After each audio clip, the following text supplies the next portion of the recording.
Di Universitas Mercu Buana Yogyakarta juga telah menyediakan adanya lapangan basket dan lapangan futsal. Gimana? Keren kan? Nah, bagi kamu pecinta hobi basket dan hobi futsal, tempat ini cocok buat kamu untuk menyalurkan hobi olaragamu.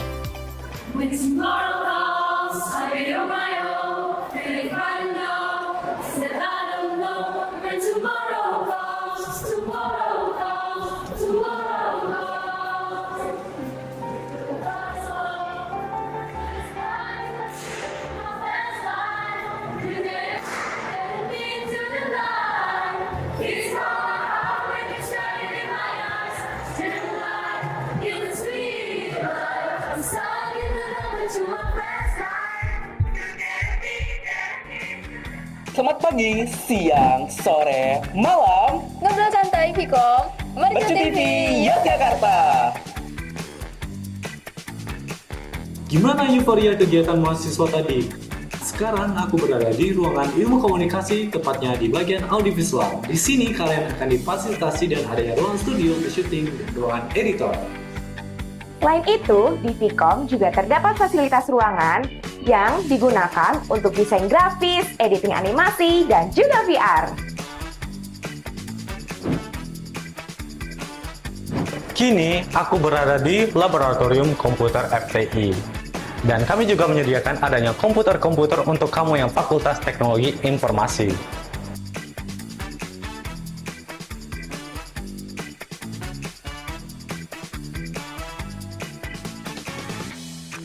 Selamat datang di Auditorium Universitas Mercu Buana Yogyakarta. Di sini sering digunakan untuk kegiatan seminar, rapat, acara wisuda, dan masih banyak lagi. Setelah kalian menyelesaikan program studi sarjana S1, kalian bisa melanjutkan ke program studi pasca sarjana di Universitas Mercu Buana Yogyakarta. Kami dengan bangga mempersembahkan program studi pascasarjana S2 yang dirancang untuk mewujudkan ambisi kalian serta membuka pintu pengetahuan yang lebih mendalam.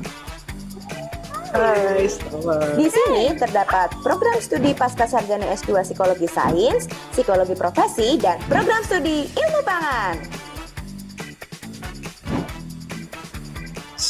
Hai, selamat datang di Perpustakaan Universitas Mercu Buana Yogyakarta. Di sini tempat untuk mencari referensi ilmu pengetahuan, data TH mahasiswa, dan juga untuk menambah wawasan program studimu loh. Kalian juga bisa loh ngerjain tugas bareng teman-teman kalian di sini.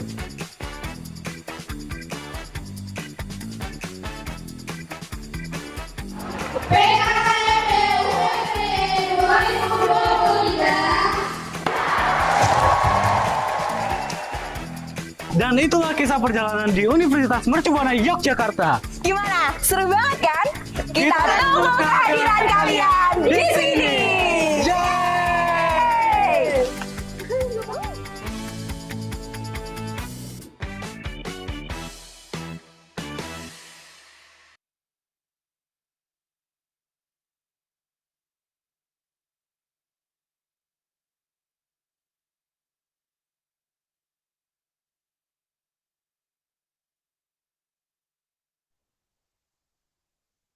Assalamualaikum warahmatullahi wabarakatuh. Good morning, ladies and gentlemen. Welcome to the Mercu Buana Yogyakarta International Youth Forum 2024. Today, we will discuss about the evolution of digital communication, including trends, challenges, threats, and opportunities in a hyper-connected world. How are you today, guys? Let us thank Almighty God for His blessings, which allow us the gathered on this special occasion. We would like to warmly welcome thee and show our respect to Dr. Didik Haryadi Santoso MA, Dean of the Faculty of Communication and Multimedia University of Mercu Buana Yogyakarta, Dr. Alia Dwisal Sabila SIKOM MA, PIC Chairperson of this event, our three honorable speakers this morning, our guests and participants attending this seminar. Before we begin, let me share today's event schedule. First, opening. 2, dance performance. 3rd, singing the national anthem Indonesia Raya. and the Mercu Buana Yogyakarta March. Third, greeting from the chairperson of the committee. Fourth, welcome speech by the Dean of FICOM UMBY. Fifth, plenary session Mercu Buana Yogyakarta International Youth Forum 2024, followed by a discussion and Q&A session moderated by Samuel Gerardo. Sixth, parallel session article presentation moderated by Rahma Novita Alim Putri, SOS MA. And the last, closing. We would like to remind everyone that after the event, a certificate will be sent through the Zoom chat. Now, before we start, let us pray according to our individual beliefs.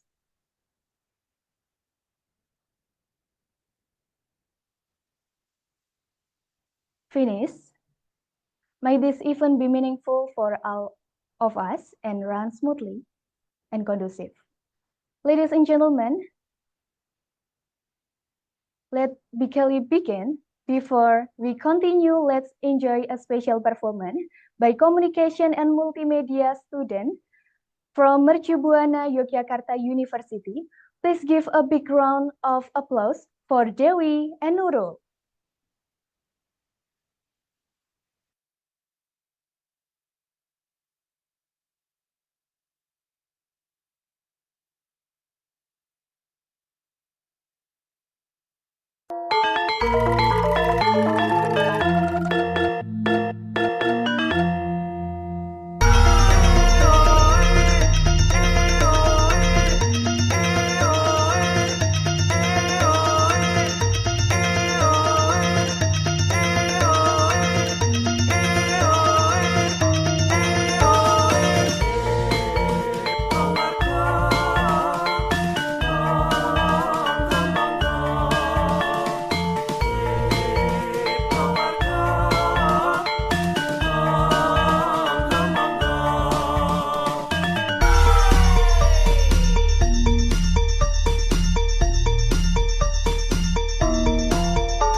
ketemu pisan ing Yogyakarta monggo sami pinara yang pinara nunjuk campi Jogja campi kang istimewa mantap jiwa tiada duanya.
Wow, what a great performance! It's my honor to introduce myself. My name is Jasmine Ivana Dewi Kriswara, and I am the Master of Ceremony for today's events, representing the Mercu Buana Yogyakarta International Youth Forum 2024. Next, let us then to sing the national anthem of the Republic of Indonesia, Indonesia Raya, followed by the Mercu Buana Yogyakarta March.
Wait. Oke, udah.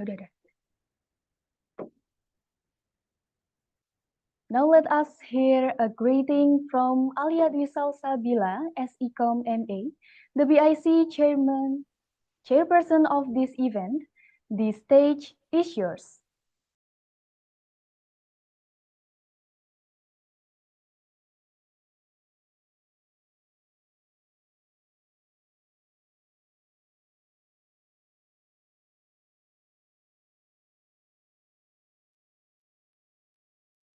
Okay, thank you, Jasmine. Assalamualaikum warahmatullahi wabarakatuh. Good morning, everyone. Honorable Dean of the Faculty of Communication and Multimedia, Mercu Buana Yogyakarta University, respected speaker Fahri, Dani, and Sifa. How are you guys? I hope all of you, in the good condition today. And all participants, presenters, committee members, and volunteers. First of all, let us thank to Almighty God for His blessings, allowing us to gather here at the Mercu Buana Yogyakarta International Youth Forum 2024. I would like to express my heartfelt to the Dean of the Faculty of Communication and Multimedia and all faculty members for the full support for this event. All committee members and volunteers for their hard work and effort in making this event success. And also, I would like thank you to our three incredible speakers. The first is Fahri, who was my senior during my undergraduate studies. Now we meet again at this event. Fahri continued his master's degree in Thailand, the land of the white elephant. Let me greet him first. Sawadee-krap, Fahri. And the second speaker is Dani, who was my senior in middle school. Dani has graduated from Jinan University, Lebanon, and he is now actively working in the communication field. He's also fluent in Arabic and English. Let me greet him. Ahlan wa sahlan, Dani. And the third speaker is Sifa. She is an active and talented student from the Faculty of Communication and Multimedia UMBY. Sugeng rawuh Sifa matur nuwun sanget rawuhipun. And I would like to thank all participants, presenters for joining us and making today's event more meaningful. I'm proud to share some wonderful news to you all guys here that the number of participants registered for this event has reached 1,000 people, far above our original target. This is an amazing achievement, so let's give a big round of applause to everyone. Okay, the theme of today's webinar, the evolution of digital communication, trends, challenges, threats, and opportunities in hyper-connected world, reminds us of three important things we need to prepare as young people. The first is the ability to think critically and carefully assess information in digital era. The second is skills in using technology and digital platforms to communicate effectively. And the third is flexibility to adapt technological and cultural change in fast-changing world. We hope this webinar will help us not only understand the change happening in digital communication, but also prepare ourselves to face the challenge and make the most of the opportunities. This way, we can become a capable and forward-thinking generation in this digital era. Finally, let me leave you with a quote that in a hyper-connected world, those who adapt, innovate, and communicate effectively will shape the future. So enjoy the event, and I hope it brings inspiration and valuable knowledge to all of us. Thank you. Wassalamualaikum warahmatullahi wabarakatuh.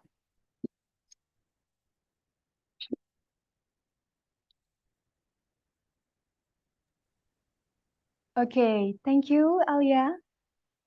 Now, next, we will have a welcoming speech from Dr. Didi Haryadi Santoso, MA, Dean of the Faculty of Communication and Multimedia, University of Mercu Buana, Yogyakarta. The stage is yours. Oke, wow. Assalamualaikum warahmatullahi wabarakatuh. Salam sejahtera, Om Swastiastu, Namo Buddhaya, salam kebajikan. Good morning, everyone. The Honorable Chancellor and Vice Chancellor of UMBY, the speakers, Mr. Muhammad Dani Rabbani, Mr. Fahri Hamzah Pangestu, Ms. Nur Sifa, Ms. Alia Dwi Salsabila, and all participants in the Mercu Buana Yogyakarta International Youth Forum 2024. Ladies and gentlemen, on behalf of Faculty of Communication Science and Multimedia, UMBY, we would like to express our gratitude for the presence of the speakers and the lecturers and student researchers and ladies and gentlemen who participate at this event.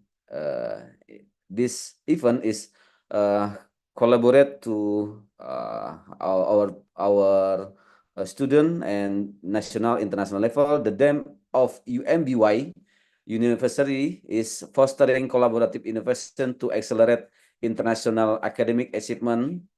And this event is the first forum that we have designed for UMBY anniversary by presenting young people who have experience at the international level. And I hope this forum we will gain new knowledge and new perspective and then new paradigm about digital communication phenomena in the international level or international context. And by saying Bismillahirrahmanirrahim, I declare Mercu Buana Yogyakarta International Youth Forum 2024. Bismillah. I hope this forum can provide benefit for all of us. Wassalamualaikum warahmatullahi wabarakatuh.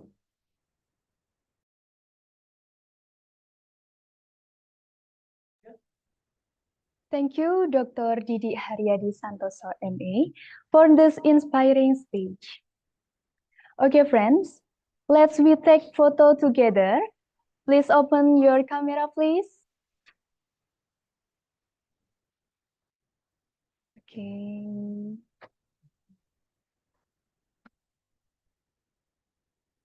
Please open your camera. Slide 1.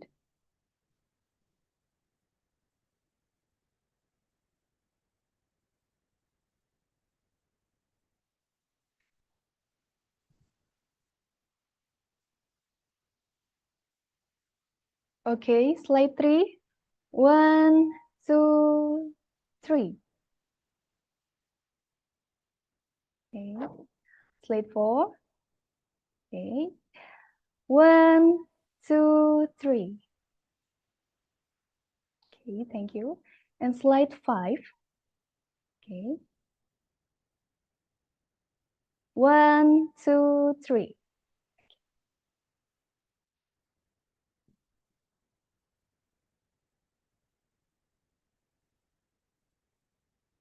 Okay, thank you. We now move to the plenary session of the Mercu Buana Yogyakarta International Youth Forum 2024. The theme of this session is the evolution of digital communication, including trend, challenge, threat, and opportunities in a hyper-connected world. The session will be moderated by Samuel Gerardo. Allow me to briefly introduce him. Our moderator today is Samuel Gerardo Putra Serva. He is an undergraduate student in UMBY, 7 semesters. He also is the 2ND winner of Public Relations Campaign in Mercu Fest 2024. He has an interest in public speaking. He had several experiences such as first, Master of Ceremony and Moderator for the Indonesian Youth National Seminar. Second, Master of Ceremony and Moderator for Srotas Sitala Dewi Mulia Tourism Village, Sri Mulyo Bantul, Yogyakarta. And third, and many others, serving as an MC and moderator for various regional, national, and international events. Without further ado, I invite Gary to lead the event. Please welcome Gary. Time is yours.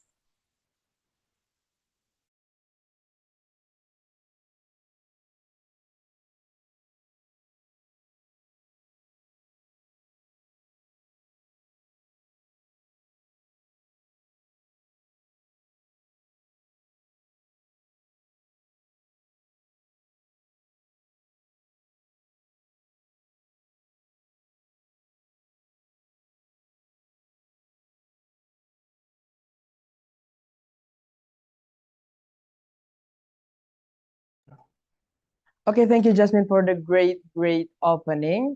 As you heard before, my name is Samuel Gerardo, and you guys, all the participation, all the participate, all the lecturer, all the student can call me Gary.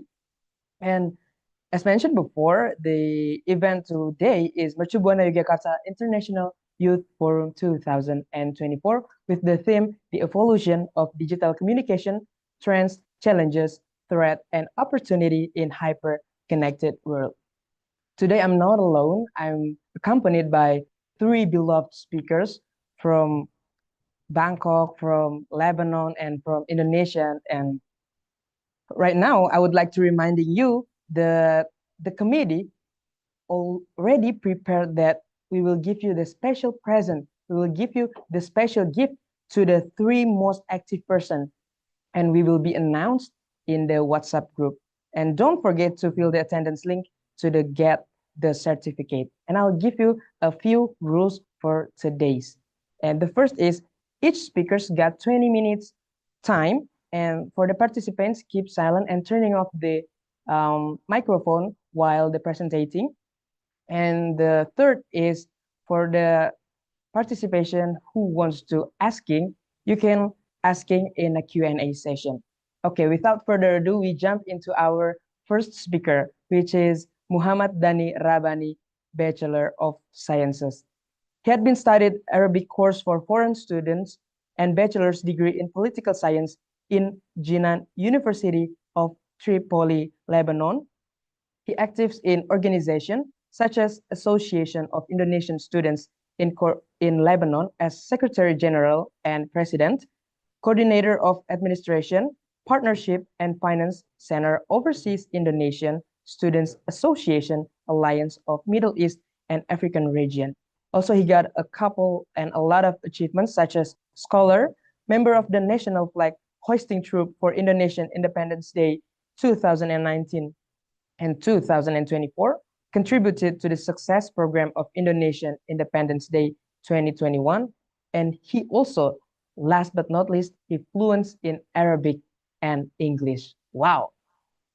Hello, Danny. How are you? Hello, good morning, everyone. How are you, Samuel? What's up? Hi, What's new? Danny. Everything's all right, okay? Okay, I'm super glad you be here today. Thank So are you you. ready for the presentation? Yeah, I'm so ready, but I guess I sent the presentation to the Alia, maybe. Okay. Okay, First of Danny. all, thank you so much, Samuel and everyone, for inviting me, especially to Mercu Buana Yogyakarta University, Honorable Dean, lecturers, and all members and participants, also the students. I'm not good as that you said. I'm still learning all the things currently. Here I'm just want to share, not a share. I just want to make an interactive discussion between you, maybe Samuel, and perhaps and all these participants after later on the Q&A session. Here, maybe I just want to give some advices regarding the topic. Maybe instead of use evolution, we use transformation of digital communication. Due to the evolution, it's termed to use like animal and human beings many more. So we are going to talk about the evolution of digital communication, trends, challenges, threats, and opportunities in hyper-connected world. Yalla, next. Here my photo was I invited to an international symposium in Budapest. The left photo in the up. I was invited twice at 2023 in Den Haag in Netherlands in Netherlands in Leiden, and also in this year I was invited to Budapest, Hungary. As someone said, I was a participant and member of overseas student. I mean the student who get study in abroad in Lebanon, in Europe, in Asia, and many more. So we get every year in maybe in summer we talk about the SGD. We talk about the next vacation to our beloved country Indonesia. So بالنسبة إذا فيني أنا بحكي العربي ولا إنجليزي؟ أوكي. Okay, we'll talk about the transformation of technology in English.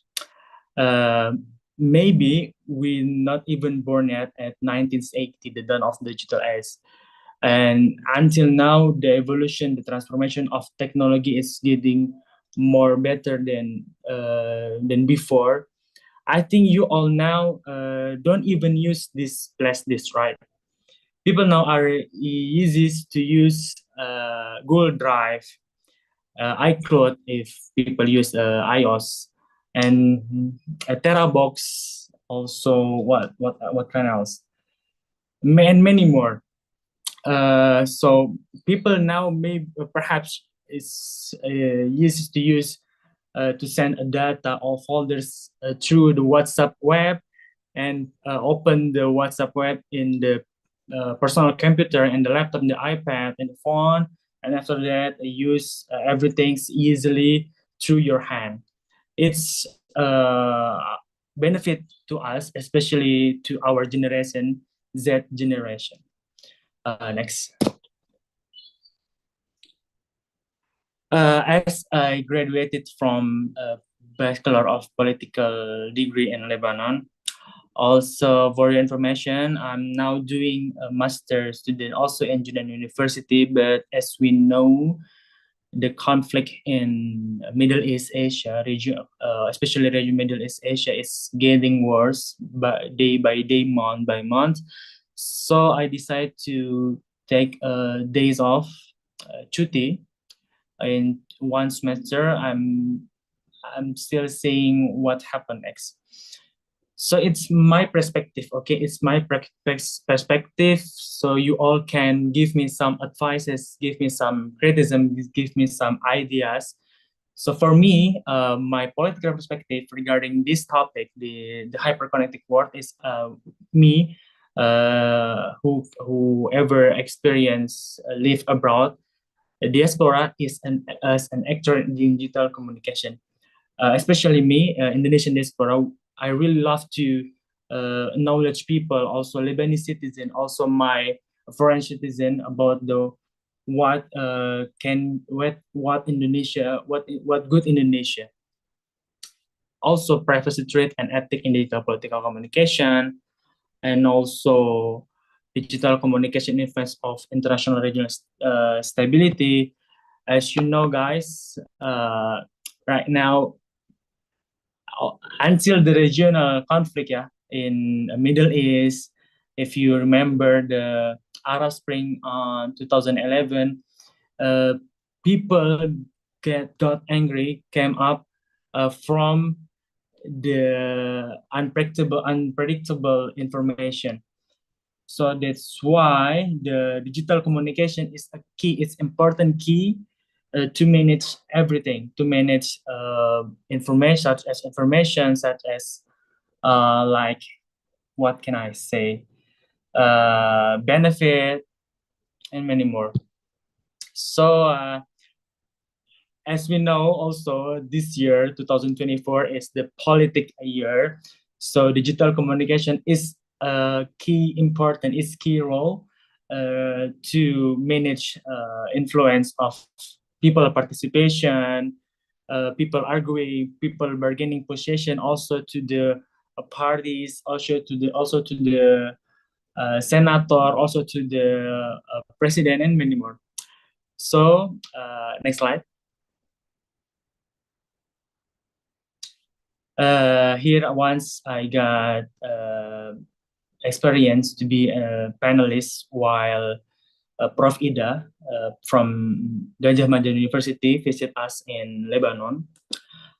She said to us regarding this topic also, trend, challenge, threat, and opportunity in the hyperconnected world. Trends, first I want to talk about the trends: Internet of Things, AI, social media, main platform information, remote work, and hybrid learning. Currently, we also use like a TikTok shop, a Shopee, short video, until LinkedIn. Now they have some feature of short video. So it's a new trend to us, and it's so benefit to us, to our generation, especially Z generation. But we have to use it wisely. As now we have, as now in I got this information just maybe just 2 weeks ago that many some factories in Jakarta, especially I living in Jakarta right now, is use a virtual office than a physical office, because people now can easily see each other by Zoom, by Teams, Microsoft Teams, by Google Meet. So it's not mandatory. It's not like needed to have a physical factory or physical office. A challenge is also digital imbalance, because as we know, in Indonesia we don't have like we only focus on the city such as Jakarta, the biggest city in Indonesia, Jakarta, Surabaya, Jogja, Malang. So all around Indonesia, I'm pretty sure they don't have digital imbalance. So that's why our regulation from government, Indonesian government, they have the city specific by 3T, tertinggal, terbatas, terisolate. I'm pretty sure it's the okay. Now technology complexity and overload information. We have to reduce. We have to gain the good and bad information from the overload information. Three, cybersecurity resources. Many people think that cybersecurity is the hardest one to learn, but I want to express my ideas to maybe to government. Now the government should really take a role to support the resources in cybersecurity as regarding the first year of 2024 of or in the middle of 2024 we have a cybersecurity problems. Yeah, many data are being sold in marketplace. So people and the government should have a new or great collaboration regarding the cybersecurity. It's the new threats for us, especially for our generation. Yeah, I really love to underline our generation, because many people are being so mad, not so mad, being so underrated to our generation, to Z generation, and I really don't like this. Opportunities, digital economy, financial inclusive, and easy access information. So that's why the next slide. Digital pioneer, this is the role of the Gen Z, yeah. Digital pioneer, digital democracy advocate, cultural connector, ethical content creator. Those role is not suitable for us if we forget three magic words. I really want to emphasize to you all, also to me, that these three magic words, it's always useful all generation from the past, present, and on the future. Terima kasih, mohon maaf, dan tolong. Those three magic words is really helpful and really useful. Even we want to create some new role in Gen Z, and some new investment, new ideas, and many more. So I don't know. I really want to emphasize this Gen Z, yeah, because from my experience, people are always underrated us, especially us, yeah, guys. We as a Gen Z, Gen Z apaan sih? Gen Z beginilah. Gen Z nggak jelas. So I really want to emphasize that, really emphasize and underline. We have to make a new stereotype, make a new stigma, make a new make new aura, so that people. I'm so sorry for Dean, for people who born in boomer generation or X generation or millennial generation, they cannot. Some of them are under us. It decide on my experience. So we have to we have to give them some new movement, new ideas. Kalau bukan kita siapa lagi? Especially regarding the demography bonus that we will have faced on 2045, I'm pretty sure. So sorry, next slide. Ya, agak ke bawah ya. This my overseas my organization, overseas Indonesian Student Association Alliance. So I was invited to Netherlands 2023. Also, we made a movement. We introduce our movement to government. Also, we make an offer to our graduate student from the student outside the abroad. To if you want to apply the job, you can easily chit chat or visit our Insta social media. Next. And regarding this topic, and now I'm currently working in education. So our company is offer you all to study in Liverpool University in UK, Essex University in UK, George.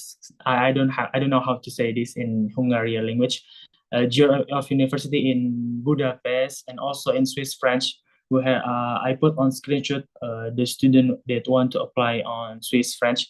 So we want to help people who want to study abroad, but they don't have a time regarding their work, regarding their family, due to the daily activities. So we're offering the new, not a new, but we transform it, the technology, the e-learning section with the 100 top university all around, especially in Europe and UK.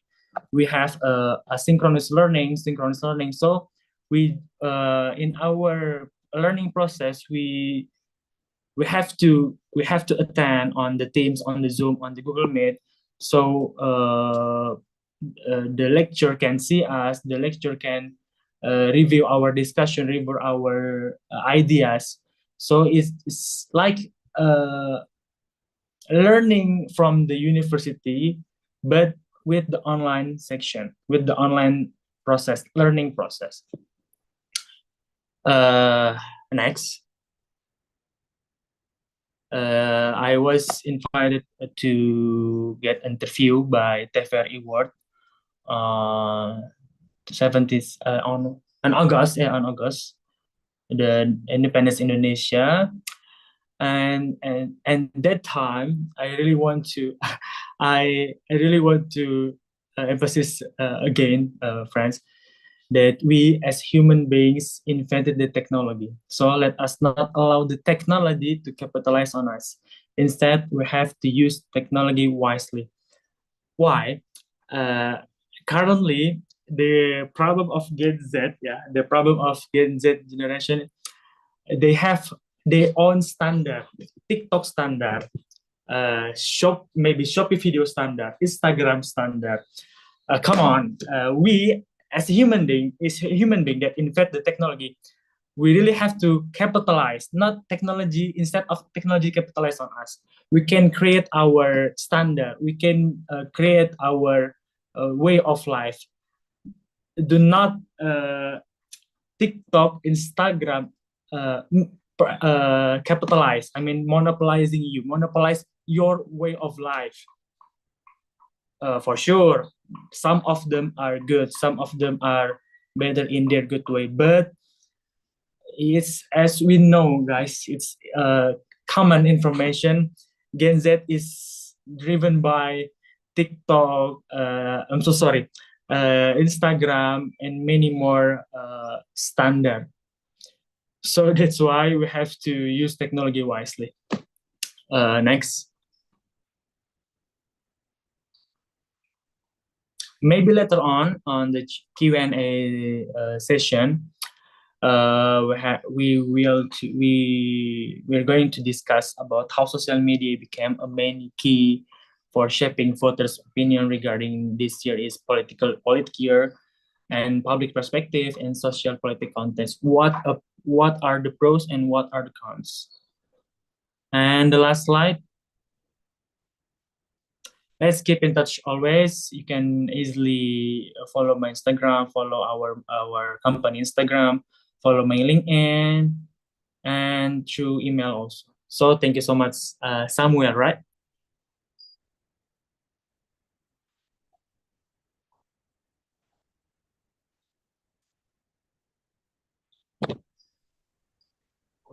Yes, Danny, thank you so much. Yeah. Okay, that is a super explanation, great explanation, because it's very relate to us for all of the Gen Z. I think most of us in here is Gen Yeah. Z, right? Am I wrong? I think so, yeah. Yeah. And that is the most important thing that I like is the three magic words that is right now we rarely see that coming, right? The sorry, the terima kasih, sorry, and tolong, yeah. That is rarely we see, and that is a great in the second last presentation, second last slide. There is a great open discussion, yeah. There is an open discussion for the Q&A session. Okay, so let's jump into our second speaker. Today is Nursifa. Nursifa. Hi, Nursifa. Hi, Gary. Okay, before you start, I'll read some of your CV, yeah? Okay, so Nursifa is a public relations student in University of Mercu Buana Yogyakarta undergraduate program in semester 7 and actively become an MC, moderator, and host in several campus events, writing script for feature of human interest, melintasi jejak waktu, harmoni perjalanan radio Love Jogja FM, speaker in Seminar Nasional Pemuda Indonesia 2023, Digital and Scholarship in Kominfo, training of video content creator in higher education field, active member in Satgas PPKS UMBY, and certificated public relations coordinator DNSP.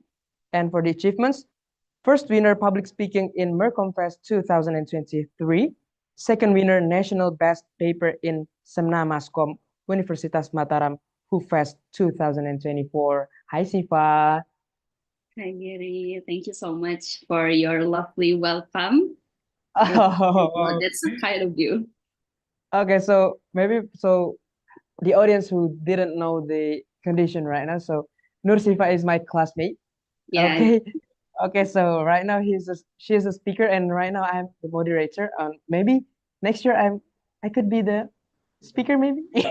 Okay. Now you're gonna bring that young to the public space, Gary, please. Let's Okay. behind the curtain, okay? Okay. Sifa, how are you today? I'm doing great, thank you. How about you, Gary? I'm amazing today. I'm super happy. And are you ready for the presentation? Yeah, I'm ready. I think the material, the presentation slide, is it me, the one who have to share, or? Okay, please. Okay. Okay, Nursifa, the screen is yours. Thank you so much, Gary. Okay. Wait. So, can you see the slide? The presentation? Okay, it's on. Yes.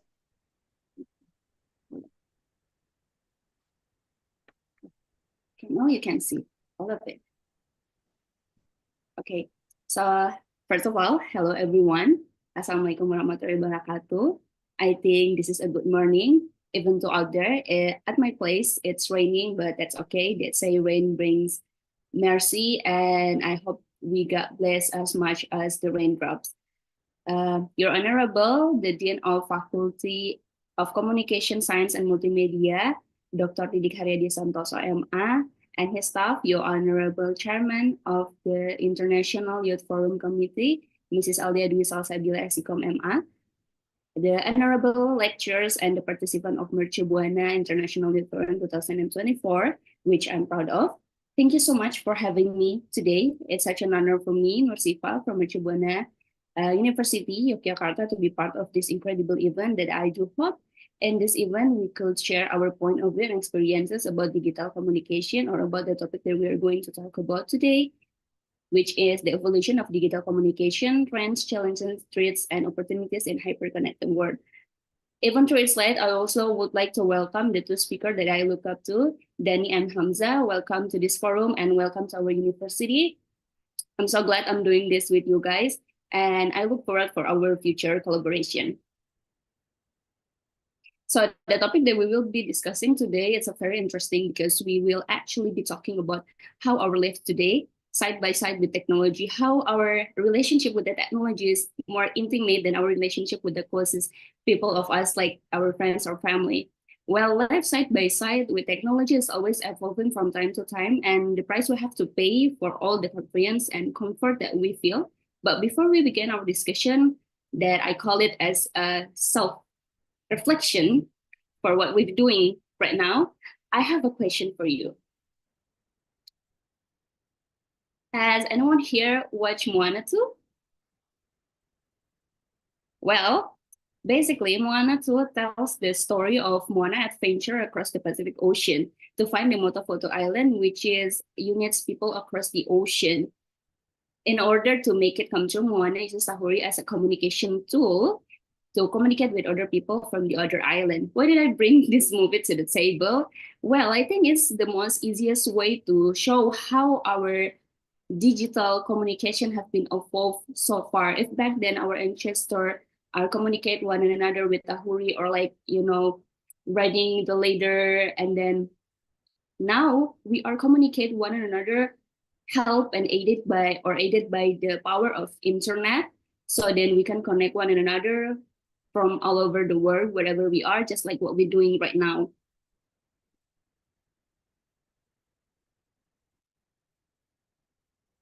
Okay. Oh. So as you can see on the screen, this is the number of internet and social media users worldwide as October 2024.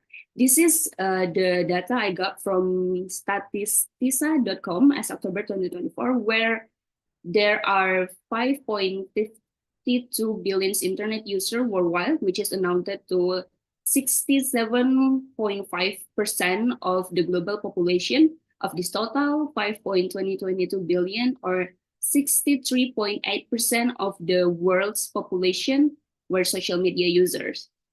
This means that most of the world's population, including us in this forum, are using internet and also social media for whatever we are proposed to use it, whether it's to find information and stay up to date, to shopping, to connect with one another, work, or for education purpose, or maybe basically we're just carried away by the fear of missing out.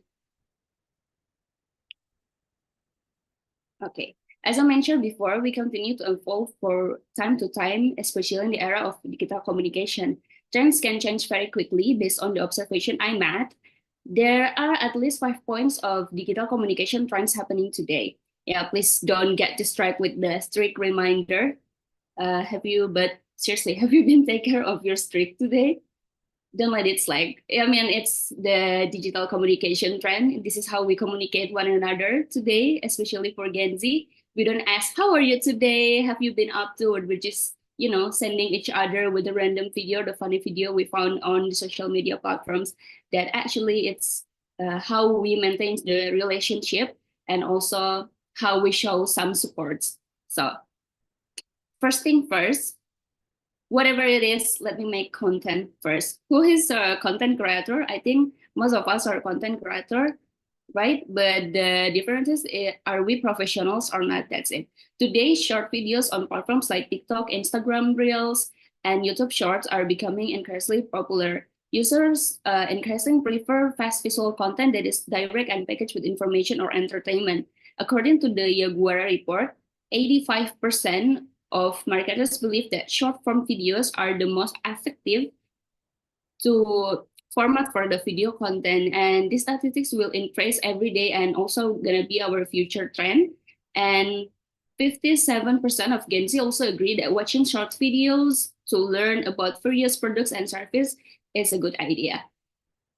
And the second is, what is a press conference? All I know is podcast. I think this is related to the friends from public relations sector. Another trend that also dominates today is a podcast or audio recordings that you can easily or digitally listening it to the apps that you might be familiar with, like Spotify or maybe SoundCloud. But sometimes, but also there's a podcast on YouTube because it's including a video, so it's called a video podcast. And in Indonesia, we have at least some of public figure that also starting their own podcast. Two of it was Deddy Corbuzier and also Denny Sumargo.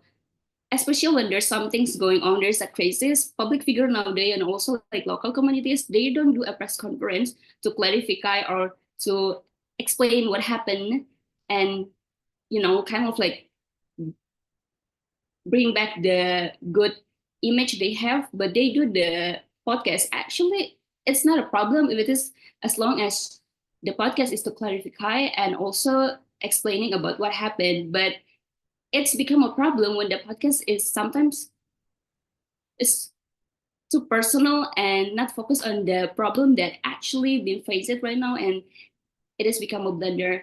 Also, according to the explodingtopics.com, as November 15, 2024, there are 504.9 million podcast listeners worldwide. That is equivalent to 23.5% of all internet users. And then another trend is meme to rescue. Is there anyone here feels that communication through memes is more effective than having to express it verbally? And if it's so, then we can agree with the term visual speaks louder. William I. Gordon explained that communication has at least four functions: social communication, expressive communication, ritual communication, and instrumental communication. In this case, memes fall under expressive communication, which means a form of communication that conveys various feelings and emotion in non-verbal manner. A couple months ago, I read a paper about memes as a medium for creative expression of mental health condition among Gen Z in Yogyakarta.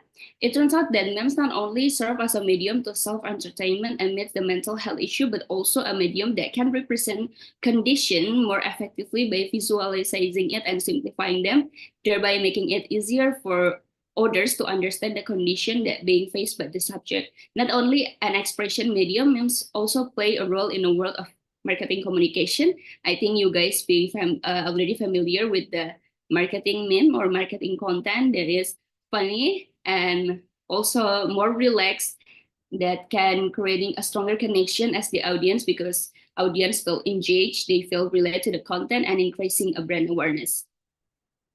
The fourth trend is only AI or chatbots can get me. I think we're quite familiar with the use of AI, especially the chatbots that we are using for so many purposes, either for brainstorming or pushing it to do our essay or our paper, but also some of us using it to share a personal thought.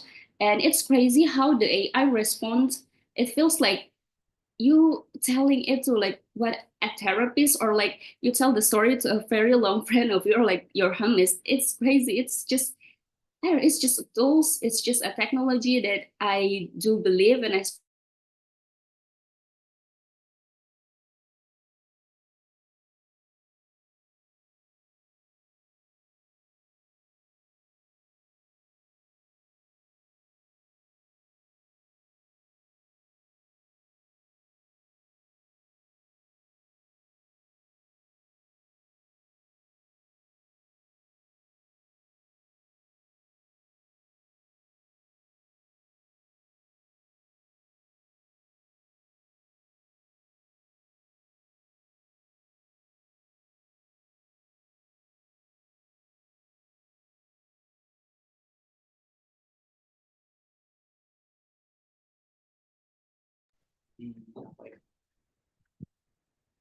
Okay, guys, due to wrong connection in here, so please wait a second for Nursifa presentation.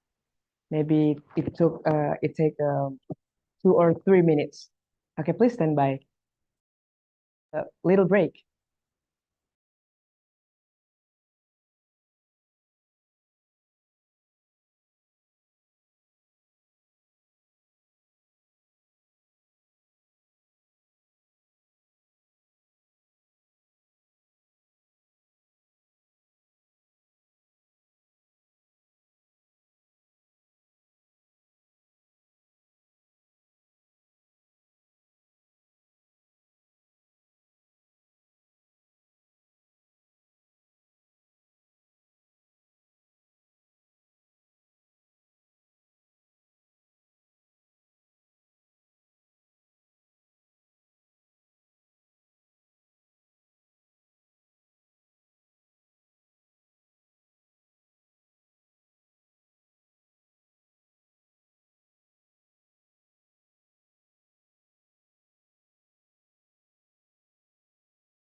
Berdiri sejak tahun 1985, Universitas Mercu Buana memiliki 3 kampus yang terletak di beberapa daerah di Yogyakarta. Kampus 1 beralamat di Jalan Wates kilometer 10 Yogyakarta. Kampus 2 beralamat di Jalan Jembatan Merah nomor 84C Kejayaan Yogyakarta. Kampus 3 beralamat di Jalan Ring Road Utara, Depok, Sleman, Yogyakarta. Di Universitas Mercu Buana terdapat 6 fakultas. Ada Fakultas Agroindustri, Fakultas Ekonomi, Fakultas Psikologi, Fakultas Teknologi Informasi, Fakultas Keguruan dan Ilmu Pendidikan, Fakultas Ilmu Komunikasi. Fakultas Agroindustri memiliki 3 program studi. Ada kelas agroindustri, di sini mahasiswa akan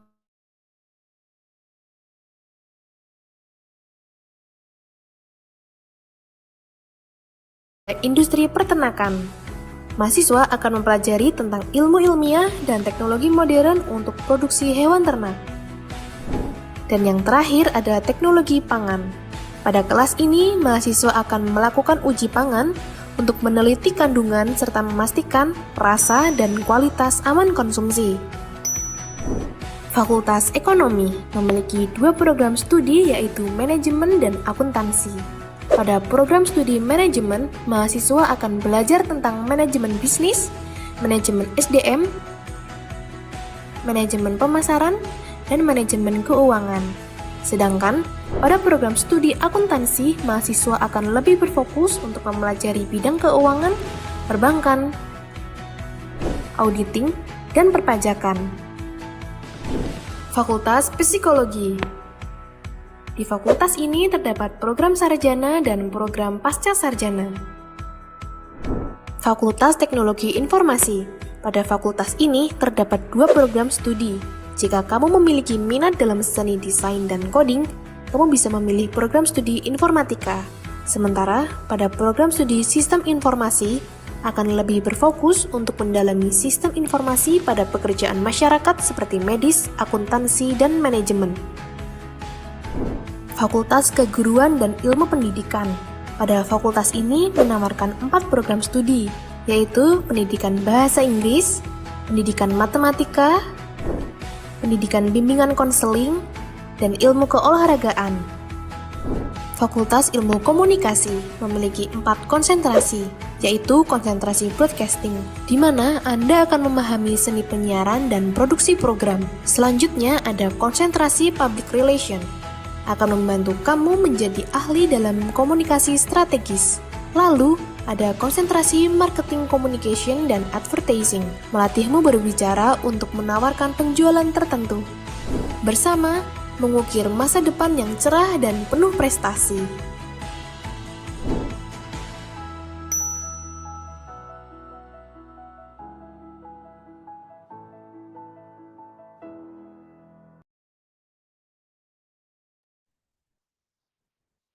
Okay, Siva. Okay, Are you guys, here, I'm Siva? sorry for Okay. the inappropriate. My device just shut down immediately. Well, now I will continue my presentation. Okay. So, here we are. Okay.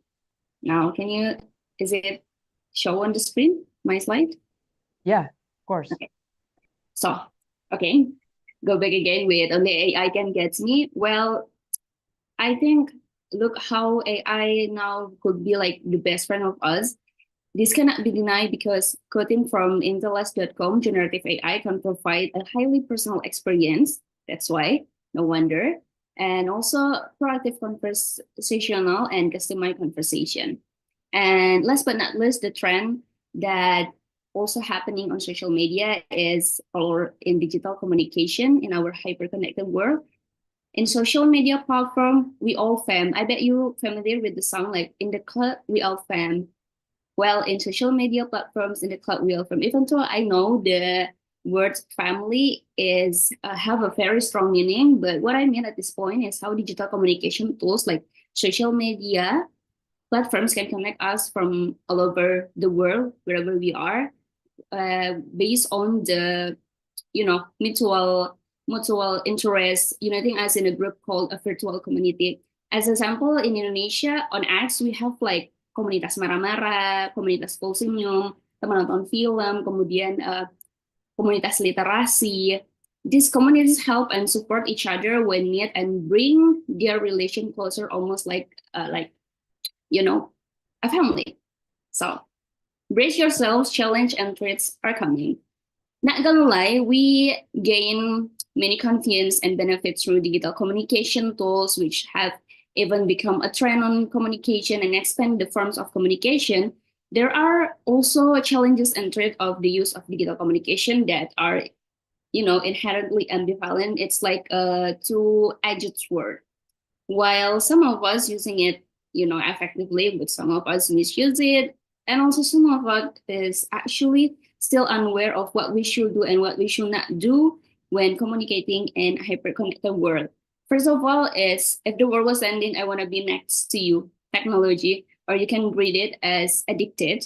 I bet you still remember about, the trend that I talk about, only AI can get me.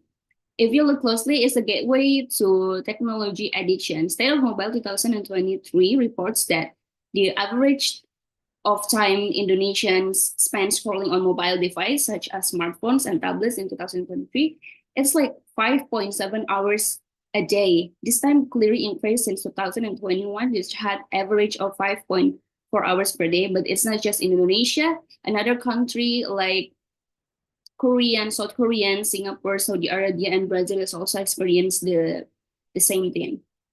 So while we are, facing with the addiction internet, but the other side, we also face the digital divide. According to Brookings Edu, as of 2022, 2.7 billion people, representing a third of world, do not have access to the internet, and 50% of world doesn't have access to high-speed broadband. This is really sad. I think these trends make it plain that policymakers should care about addressing the global digital divide and pay attention to the, continental difference that exists around the technology access and use. And the second challenge and threat that we are facing is get to work 24/7 or gig economy. So have you ever opened a social media platforms like late in the middle of the night and you still found people doing like live streaming to sell products? The live streamers are freelancer with short-term contracts, commonly known as gig economy workers. The system individuals to work according to their own preference. However, some of the challenges that must be faced are high competition levels, income uncertainty, the time management, and high fraud rates. And even greater challenge is the issue of worker protection on digital platforms, especially in Indonesia, with each still poor. The situation caused by the lack of labor protection regulation on this platform, which the government has yet to address. Analysts from Indonesia Labor Institute, Rexon Silaban, mentioned that there are approximately 20 gaps in regulation for the protection of digital platform workers. Meanwhile, in Canada, according to the research by Uttam Bajwa and all, in 2018, gig work is precarious, meaning it is often low paid, temporary, provides no training, health, and retirement benefits, and shifts more of the risks of doing business from the employer to the worker. And another threat that we face is have no idea which one is real. We are often inundated with the information from various communication channels, ranging from email, social media, to online news.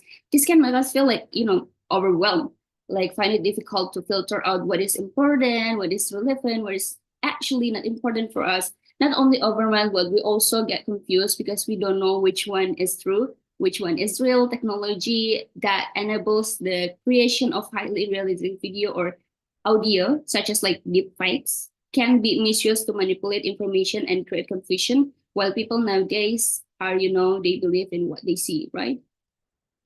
And also cybercrime and inconsistent police. I think this is one of the biggest problem that we face, one of the biggest challenges, one of the biggest threats. There are a lot of types of cybercrime like hacking, phishing, online fraud, cyberbullying, hate speech, intellectual property theft, such as like, copyright and plagiarism. Well, we are still trying to figuring out how to survive from this situation. And it's even more harder because of the, inconsistent policies such as data privacy law, cybersecurity regulation, and content moderation. And another threats, this is last but not least, all hail to the algorithm. Well, the increasing of influence and control that algorithms have our daily lives, especially in the context of social media, digital marketing, and online behavior. Many social media platforms use algorithms to determine the type of content we see, which is often based on our previous interests or behaviors. This can limit our exposure to different views or information. As a result, we become trapped in, a filter bubble. Maybe you ever heard before, which is a narrow information space limited to views or preference similar to ours, reducing to the opportunity to gain the first. Sorry, Siva. Sorry, Siva, Yes. for interrupt you. Okay, so 3 minutes left, okay? Okay, I'm gonna make it quick and fast. Thank you so much, Gary. Where, no matter what, every problem always have a solution, right? So here's how you live in a hyper-connected world. First, there's do's and don'ts. So the do's is be aware with what happened today and do digital literacy. It matters for the empowerment, safety, and social impact. The second, go outside, have some fresh air, or we can call it as digital detox. It's preventing the addiction, technology addiction. And remember, we have a real life that needs to be taken care of. And also, don't forget to set the boundaries. It helps to manage expectation, protect personal space, and maintain a healthy balance between online and offline life. And yeah, I think we are facing a problem with the etiquette in social media. So, well, remember, users are humans too. Please show some empathy and respect. And also the don'ts. This is some of things that it will be better if you're not doing it. First thing first is do not becoming a floating mass that can be easily carried away and then ending up spreading hoax and misleading information. Second, don't wash your dirty linen in public, or what I mean is prioritize your privacy, do not overshare. Not every friend you can trust, especially in digital era. Another one is don't be a villain in hyper-connected world. Babe, it's not a movie where villains always win. Even through the regulation regarding to cybercrime are still inconsistent, no one knows when the day of judgment will come. And the last one is ghosting. Starting a relationship, indeed, not easy, but maintaining a constantly ongoing relationship is much harder. This applies to various sectors. Maintaining a good relationship will bring many benefits, so please don't ghosting. Well, opportunity doesn't knock twice, so adapt or die, just like the Darwin theory. Now with internet, we have access to information and people all around the world. We can do whatever we want to do, whether it's regarding international news, participating in, global social movement, or joining the international community or the international forum, just like what we do right now, with a real-time connection. In other words, we can build relation based on our behalf because the world is on our hand and on our screen, of course. So what are you waiting for, guys? Go start your biz with less struggle and more flex. You can build your own empire, easier, smarter, and more adaptable because you can use tools or resources that simplify the task and the support networks. If you have no idea what to do, well, just ask your best friend, the AI, artificial intelligence. So I think that's it. Thank you so much. If you have any question to be asked for or any thoughts or experience to share with, it'll be so interesting and let's discuss it together. Thank you. Okay, such a nice quote in the end.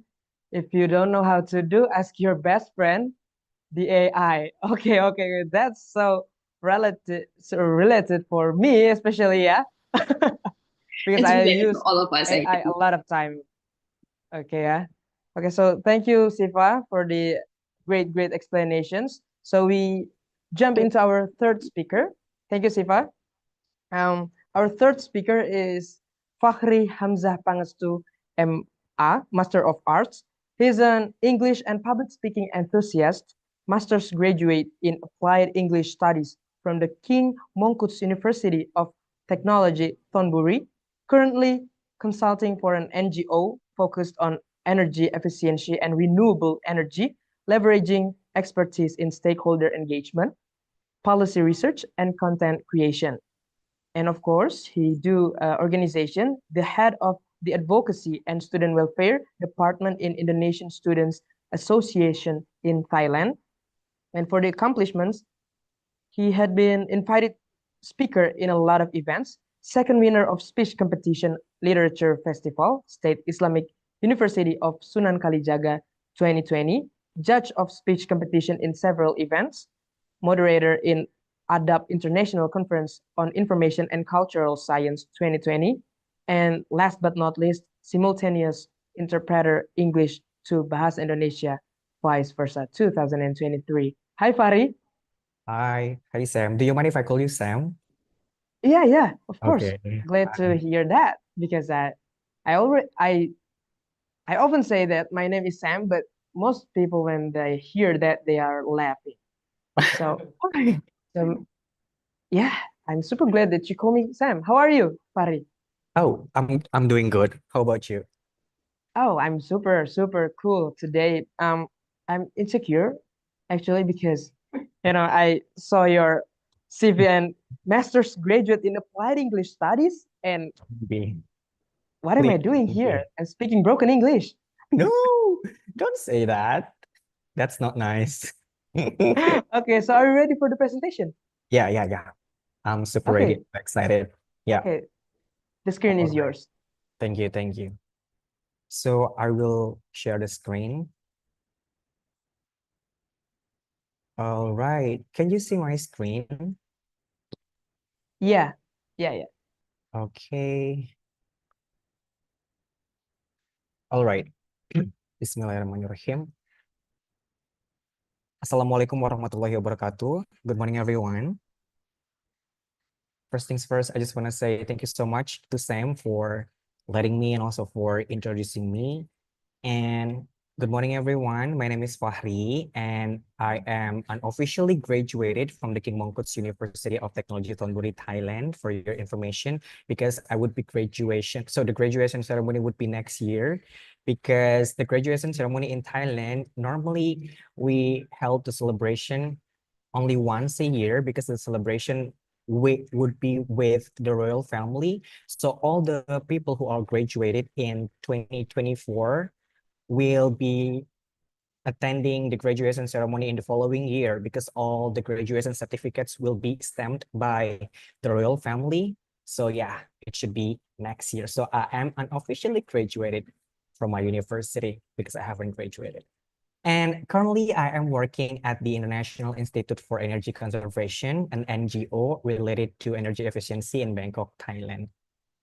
So first things first, I would like to say thank you so much to all the lecturers and also the committee for having me here. It is an honor for me to sit here to talk and also to share the screen with Kak Dani and also Kak Siva, who are very, very amazing. They are very great speakers. They have a lot of good experiences. It's an honor for me to be here. And I also would like to say thank you so much to all the audiences who attended this event from early morning up to now, who are staying. Thank you so much. It means a lot for us.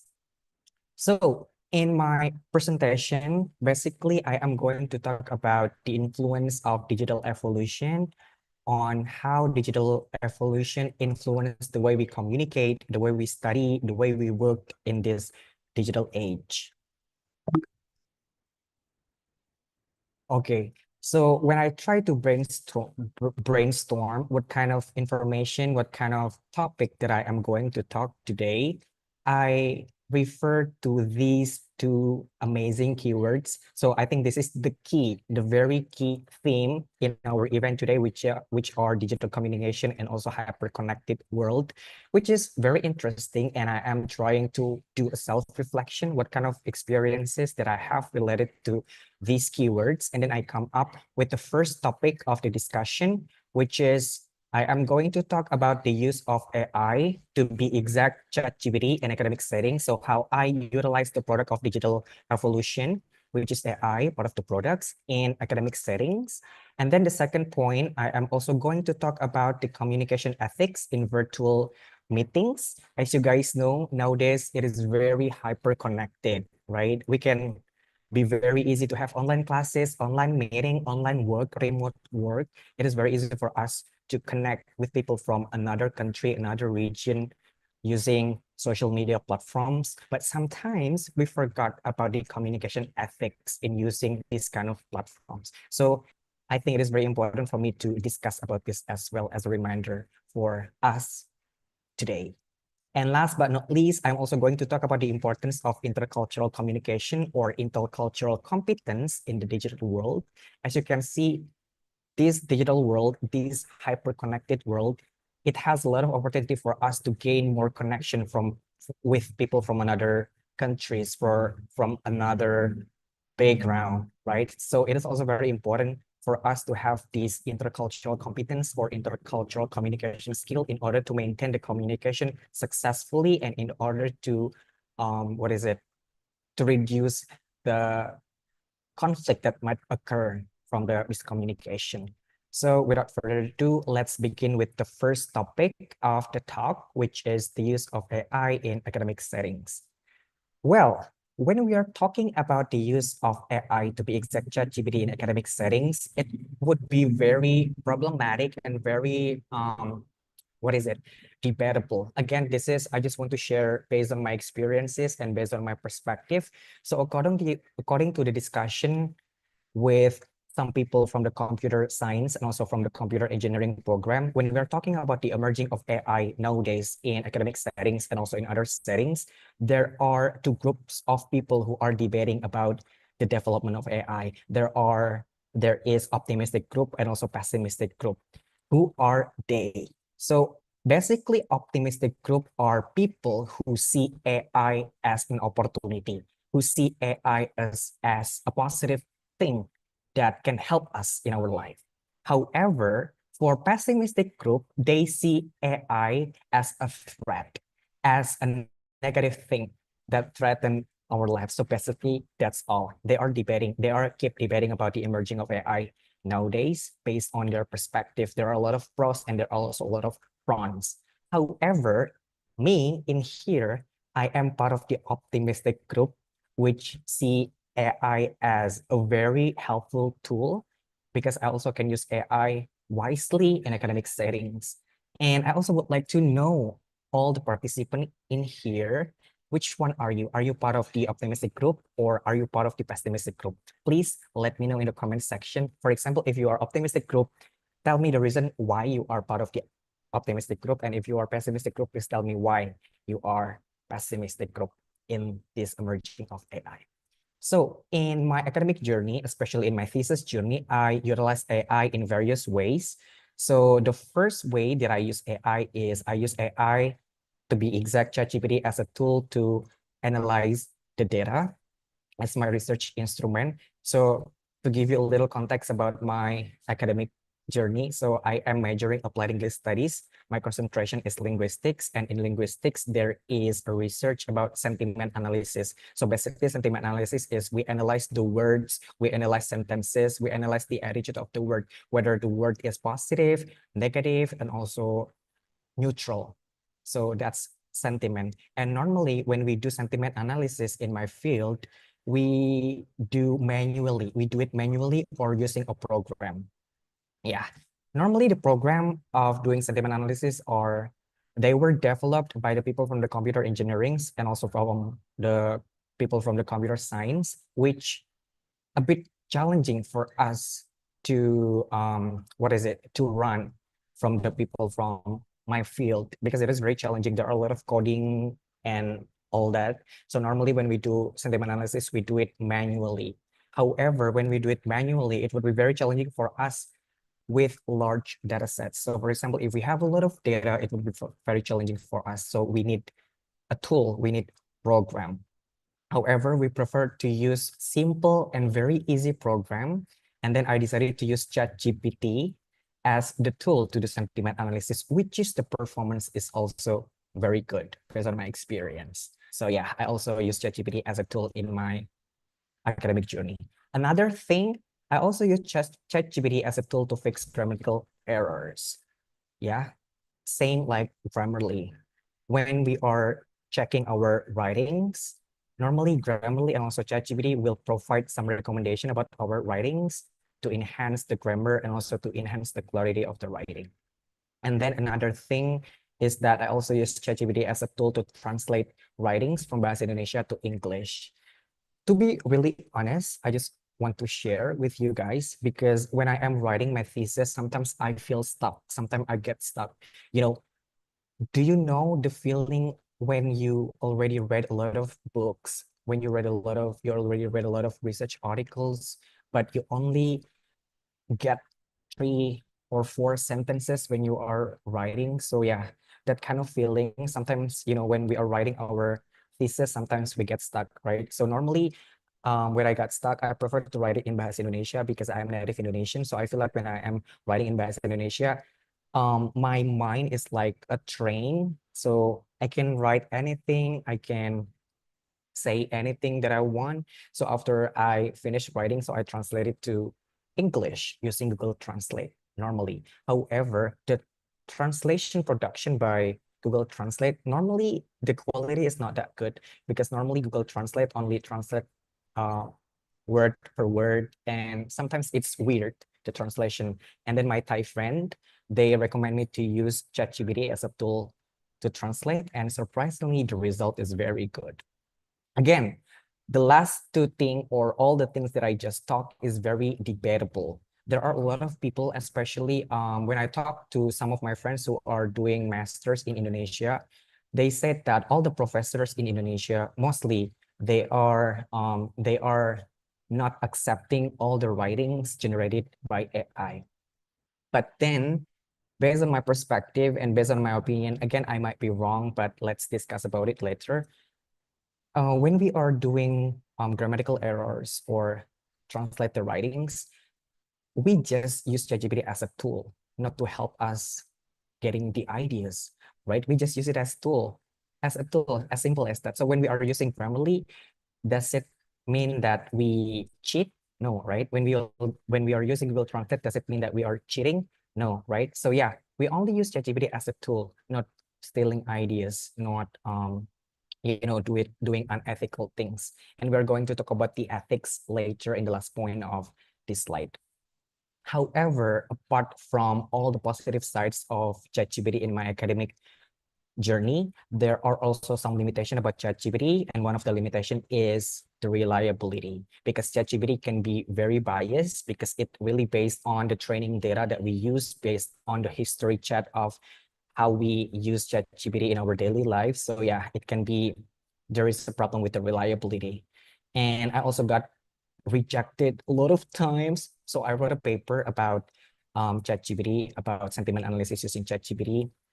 One of my paper got rejected a lot of times because of this issue, because of this reliability issue. And some of the journals, they said that, yeah, there's a problem with reliability. So normally when we do a research with us as a human analyzer, I would say, sometimes there are some framework that can help us to check the data reliability or data validity. However, the analysis or the result generated by AI, there are lack of framework in order to justify that, oh, this AI is reliable or something like that. So yeah, that's one of the limitation of the AI. And it is also very important for us to follow the ethical guidelines of using AI in academic and also professional settings. So according to a discussion, so I attended a conference last September in Bangkok, and there are a lot of people who are discussing about AI. They are debating about AI. And one solution that can solve this problem is that we have to create a policy. We have to create a guideline on how to use AI in the institution. So for example, in my university, in my faculty, there are some rules, there are some do's and don'ts in using AI, and there are some limitation. So if we go across the limitation or the don'ts, then we will be considered as cheating. So I think it is very important to have that kind of policy. And I also heard that Kemendikbud also already created a guidelines on how to use AI in academic settings in Indonesia. So basically, that's all about the first topic of the discussion today. It is very important to be aware that actually we can also utilize AI wisely and positively, even though there are some limitation. And also we also have to follow the ethical guidelines of using it. And now let's move on to the next topic, which is also very important. So now I am also very, interesting to talk about this communication ethics in virtual meetings, because as we all now, we also have an online meeting right now, right? It is very easy for us to connect with people in another cities, in another countries. There are a lot of remote works, there are a lot of online school, online classes and stuff like that. We can be very easy to connect with people nowadays within using social media platforms. However, sometimes people are very ignorant about the ethics in using this virtual online meeting. So that's why it is very important to address this kind of issues and also awareness. And the thing that we have to do when we are in online meeting, the bare minimum ethics that we have to do is that we have to show our face. We have to open the camera. It is one of the way to show respect to the other people in the meeting, right? So even though, for example, if we have an online meeting with the group work in the classroom, for example, 3 people, at least we have to show our face. Or another meeting like organizational meeting or class meeting, and every meeting, I think it is very important to show our face in order to show respect to the audiences and also to your colleagues and also friends. And if possible, we have to frame our body from chest to head, if possible. Again, apart from the technical issues like the camera is broken or something like that, at least we have to try to frame our body from chest to head in order to look professional. because it is very important in these virtual meetings. And the next point is we have to have a neat hair and also proper clothes. Imagine, I understand that, for example, if we have an online meeting in the morning, like 8 a.m. in the morning, sometimes we are lazy to take a shower, right? So normally they will just wake up and then, yeah, have an online meeting. But at least you have to wash your face and you have to, fix your hair to look good. And also you have to wear proper clothes because that is, physical appearance is also very important in online meetings. However, I swear to God, I took a shower today. No worries. But yeah, that is very important to note.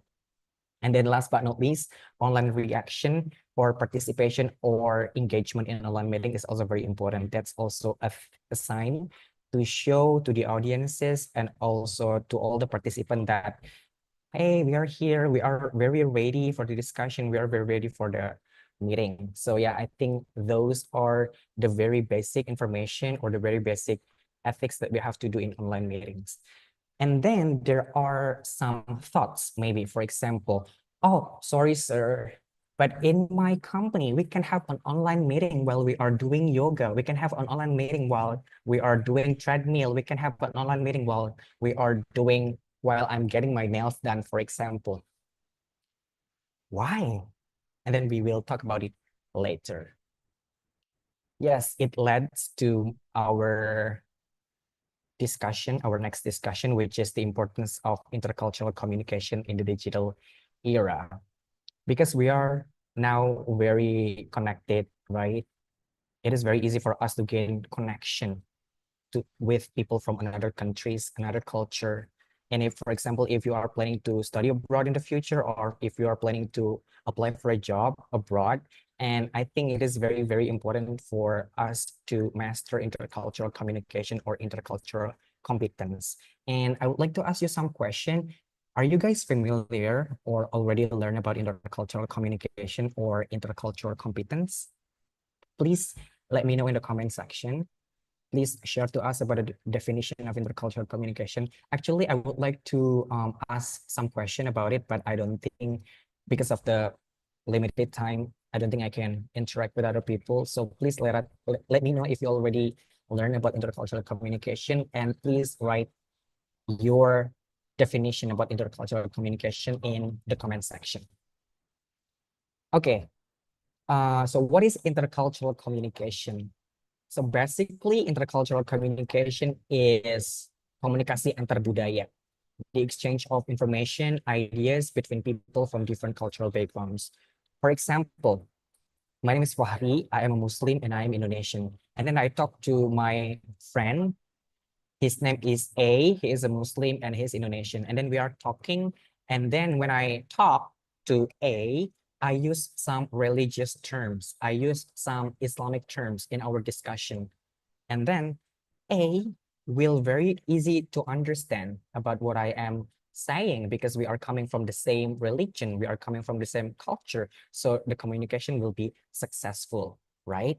However, when I am talking to B, so B is Christian, he is also Indonesian, but when I am talking to B and I use some religious terms in our communication, but surprisingly, B cannot understand what I am saying, and the communication is not successful because B is Christian. B cannot understand any religious terms related to Islam, so the communication is not successful. So intercultural communication is as simple as that, right?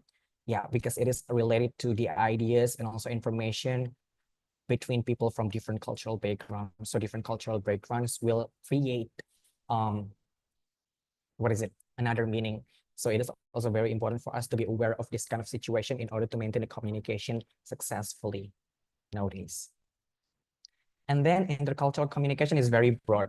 Yeah, it's very broad. And one of the aspects of intercultural communication, we know that there is high context communication styles and also low context communication style.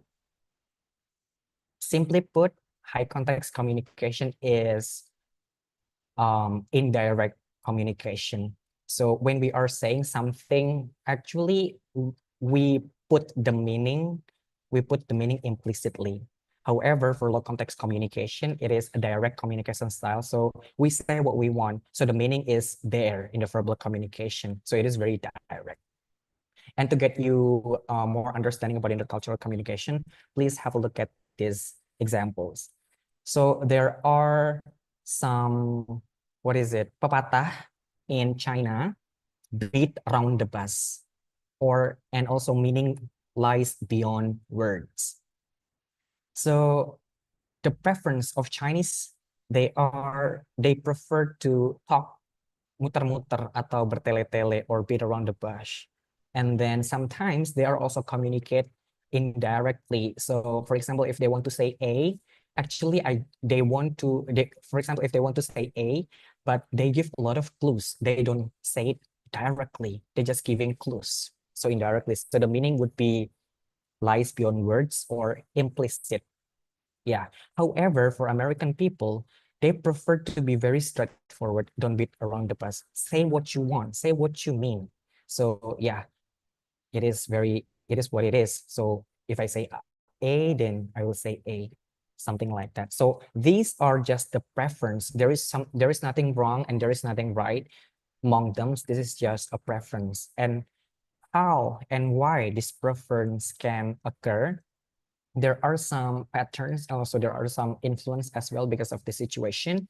So the first one is because for low context communication, people who are having low context communication, normally they have individualistic values, like Westerner, like people from the Western country, they are very individualistic. For example, if they want to say A, if they want to confront, they prefer to say it immediately. I don't like you.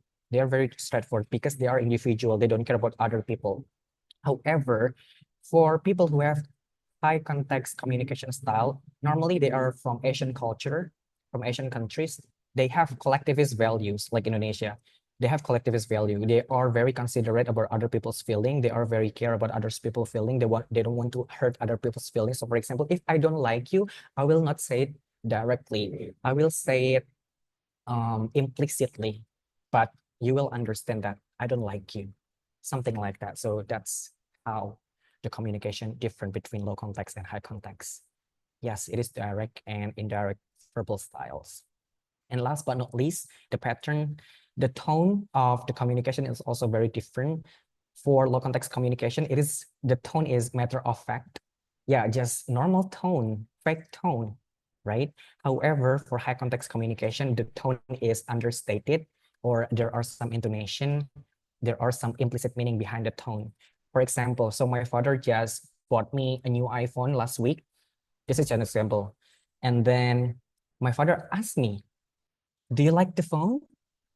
And then I would say, oh, yeah, I like it. Can you see the difference? Do you think I really like it? Do you think I mean it? No, actually behind the tone that I say, I like it. So verbally, I say I like it, but actually based on the context, I don't really like it. So simply put, high context communication is there are a lot of contexts that need to be considered before we generate the meaning of the communication. Yeah, that's the simple thing. And what about this? I would like to ask you some question. So there will be some group of people, and I would like you to guess which one has low context communication style and which one has high context communication style. So men and women, which one has low context communication style, which one has high context communication style? And tell me why. Please let me know in the comment section. But because of the time, I think I will just go through it. Yep, I will just go through it. So between men and women, normally men, they are having low context communication style. They are very straightforward and different from women. They tend to be indirect in expressing their ideas. For example, if women tend to say A, sometimes they don't do it directly. They prefer to do it indirectly, right? And it is also the problem that occur in the communication between men and women. And Sorry, Farid. Sorry for yes, interrupting. yes. Your time is 2 minutes left. Okay, okay. Thank you, thank you. Okay, thank you Thank so much. Thank you. And then between engineers and also HR, so HR, they are having high context communication style, and for engineers, they have low context communication style related to their culture of the work. So this is another example of the intercultural communication. So basically, in this slide, I would like to share some differences between the communication style in Thailand and also in Indonesia, but I wouldn't explain it in detail about the difference. But as you can see in here, there are some differences. Like for example, if we are first meeting, the way we shake hand is different, because in Thailand normally we do Y, something like that, but in Indonesia we do shake hand. And then in terms of addressing the older people, normally we still use the titles, Bapak, Ibu, Mbak, Mas, and in Thailand it's also very similar. We use Kun and also Pi and stuff like that. Yeah, there are some differences and also similarities in the communication style between Thailand and Indonesia, and it is very important for us to be aware of this kind of situation in order to maintain the communication successfully. And there are some key takeaways from my presentation. We cannot deny that ChatGPT as an academic tool demonstrate the trends and also the challenges of digital evolution or digital communication. We can utilize it wisely by following the ethical implication. Yeah, so yeah, it is also very helpful for us if we can use it wisely. But again, remember, even though there are a lot of good things about ChatGPT, but we also have to be aware of the limitation. And also we have to follow the guidelines of how we have to use it. And the second key takeaways from my presentation is that Zoom and virtual meetings highlight the need for new norms and ethical consideration. Even though nowadays we are very easy to have an online meeting anywhere, again, we have to have a norms and also ethical consideration when we are joining the online meeting. And then last but not least, in this very hyper-connected world, it is very important for us to have the intercultural communication or intercultural competence in order to maintain the successful communication between the people from different countries and also different cultural backgrounds, because intercultural communication underscores the opportunity for meaningful connection in diverse settings. So basically, that's all. This is the end of my presentation. Thank you so much for your nice attention, and I hope you learned something from what I just explained, and I do apologize if I have a lot of mistakes, and thank you so much. Now I am giving back to the screen. I am giving back the screen to Sam. Thank you. Okay, thank you, Fahri, for the super explanation on time. Thank you so much for being on time. That is such a good. Okay, are Dani here? Okay, we're here, and right now is the really good time for the participate to asking the questions that have been prepared. I saw a couple person raise your hand. Okay, so feel free for everyone to asking the question. It's your time. Okay, I'll choose the first 3%. Okay, the first is Sigit Bayu Cayanto, and the second one is Naim. Okay. Don't be shy. Don't be shy. You're a Gen Z. Show to us you're a Gen Z. Resi Amalia and Naim Masud. Okay. So Sigit, time is yours. Asking your question. Okay, thank you for the opportunities.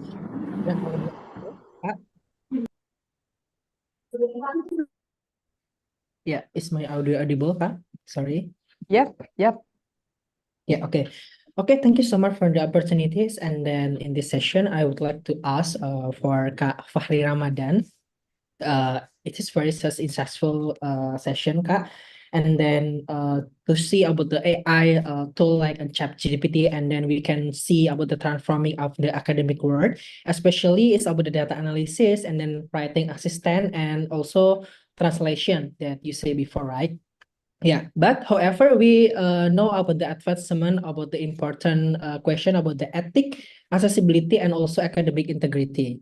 Yeah, and then my question is how we can maximize about the benefit of AI in academia while ensuring ethical use and also equal access and also integrity, especially in global research collaboration. Yeah, I think that's all Kak, for me. Thank you. Okay, is that all? Okay. Okay, the second one is Resi Amalia. Introduce your name, your university, and who's the question going to. Yeah. Yeah, Resi. All right, thank you very much for the opportunity. I want to ask, as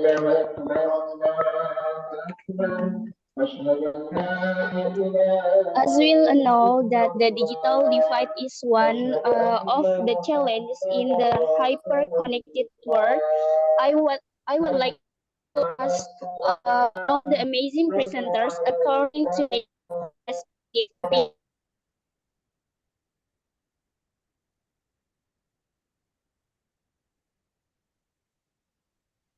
Okay, due to connection problem, maybe we should skip to the Naim.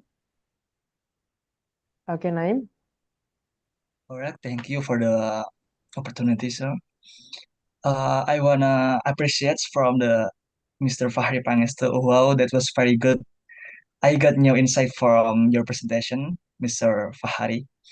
I once read in the literature that people are unable to communicate well because of past trauma and have not finished with themselves, such as being less confident and when asking questions in the classes, less willing to enter with their friends, and active in a group maybe, which make it inefficient.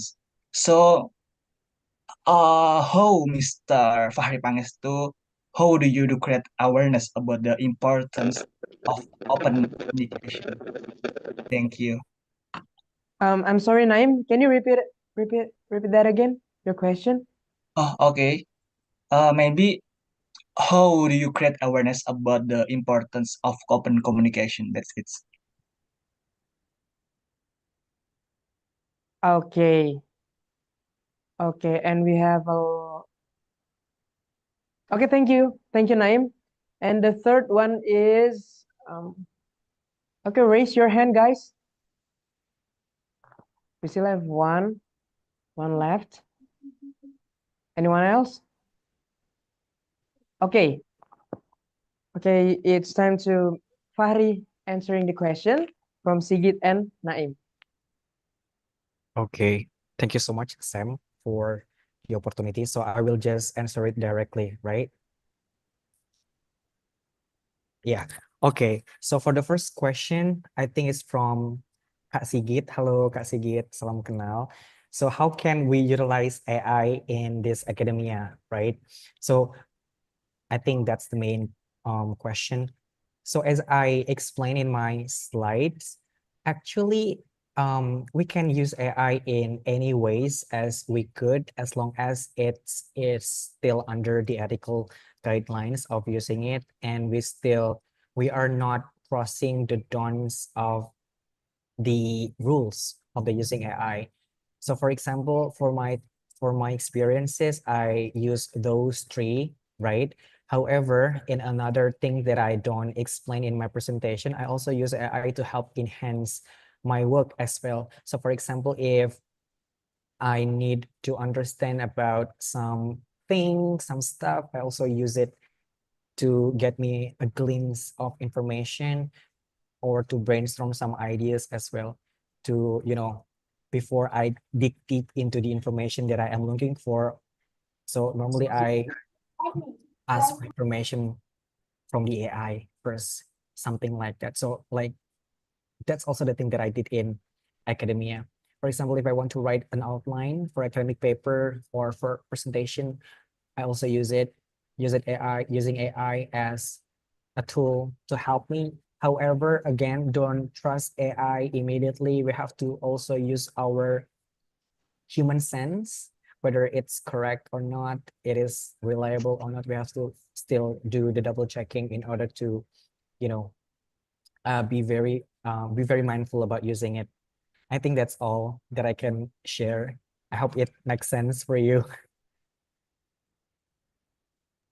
Yeah. Okay, yeah, thank you, Kafari, for your answer, right? It is very relevant for this young generation in digital era because AI is every day we use AI in our life and our academia. Okay, thank you, Kak, for your insight. Thank you. Thank Nice you for to the question. meet you.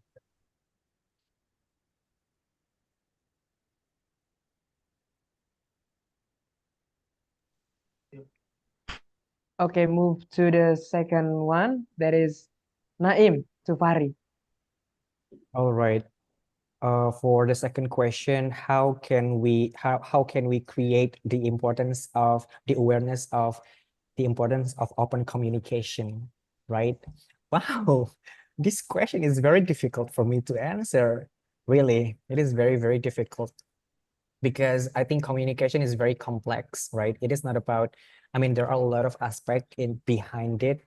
There are some experiences, like what you say, there are some people who got trauma, so that's why it influenced the way they communicate and stuff like that. But in order to create the awareness of the open communication, for example, in my experiences, for example, in the workplace or in the organization, because I used to be the head of the, what is it, the head of the PPI or Perhimpunan Mahasiswa di Thailand, something like that. So when we have an online meeting, for example, there are some of my friends who are very quiet, they less participating in the meeting. And then when I do one-on-one session, actually they are very active. They are very what is it? They talk a lot, but when they are talking with other people, they prefer to be quiet. So I think the thing that we can do in here is that we have to try to encourage them, try to approach them, and try to make them feel confident and feel heard about what they are feeling, so that they will, you know, be very open to us about anything. Yeah, this is just my perspective, my example from the position that I have before in order to deal with this kind of people. Yeah, Di galeri kemarin nggak sih yang itu I hope ya, it makes sense for you. yang part-part itu loh enak kan? Iya. Mau beli itu? Cepat sih ditawarin. Hello? Yeah. All right, Mr. Frangistu.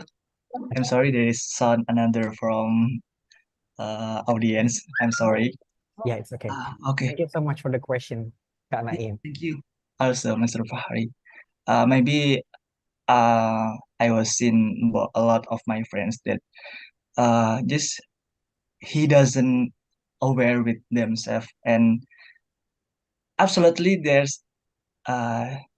of my friends is wanna show up, but yeah, because past trauma and another things that it makes them not wanna be of themselves. Thank you for the answer from you. Thank you. Thank you for the question. Happy to know that. Okay, thank you, Naim and Sigit, for the questions, and thank you for Fahri for answering the hard question, right? The second one is kind of hard, right? Yeah. It's even me, I don't even know what's the question means.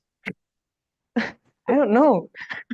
Exactly. Yeah. That's why I don't become a speaker, right? No, Okay. no. Don't say that. Okay, so we open 3 more questions. So you guys can raise your hand and open your camera, or maybe you can chat in the comment section. Okay, we open. And for those who keep asking when will the attendance list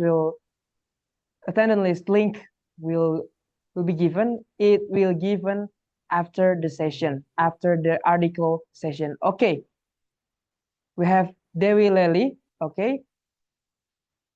Okay, Dewi Lely. Oh. Halo, I think I saw this girl. Okay, ini. okay. Okay, Dewi. Oke. Izin tanya kepada Mas Fahri, Mas Dani, dan juga Teh Siva. Menurut kalian, di sana itu gimana sih perspektif kalian terhadap universitas kalian yang sekarang? Perkembangannya itu seperti apa? Dan di sana itu ada UKM apa aja? Dan pengalaman yang paling mengesankan sekali di universitas kakak kasus seperti apa sih? Itu aja. Terima kasih. Wow. Wow. Energetic woman. Okay. So, I'll give the first is going to Dani. Okay. It's so klise ya, pertanyaannya klise. So I'm going answer to also in bahasa. Kalau untuk pengalaman ya, perspektif di Jinan University sendiri, mungkin teman-teman nggak expect how can I go to Lebanon as a conflict countries ya. One of the biggest conflict country, Lebanon, Palestine, Egypt, Syria, and also Jordan. But somehow I have a principle that kita itu kalau mau kemana aja itu depend on ourselves. Kita mau kemana pun itu depend on ourselves. Mau apapun itu kerjaannya, mau apapun itu kuliahannya, ya itu tergantung dirimu gitu. Mau sebagus apapun kuliahnya atau sebagus apapun dirimu atau fasilitas di sekitarmu, ya itu tergantung kepada individualnya. Jadi kalau pengalaman sih sebenarnya sama-sama aja ya menurutku, asalkan we have to search a new chance, new opportunities, lebih be brave, lebih berani untuk join ke organisasi internasional. Jangan don't you dare you always say aku malu, aku nggak bisa, I can't.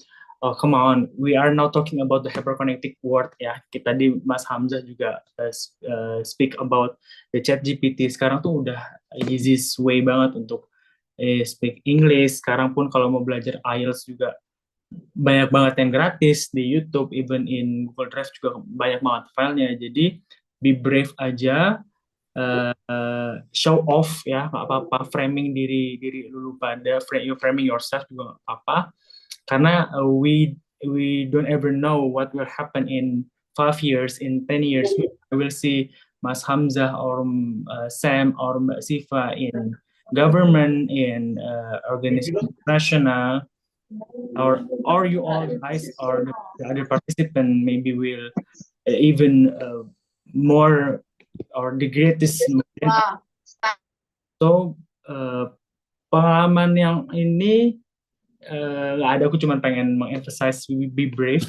Kalau untuk UKM ya sama seperti pada UKM biasanya, cuman due to my located university in Lebanon, jadi UKM-nya paling lebih more international, seperti itu sih Pak. Thank you, Sam. Kalau nggak salah.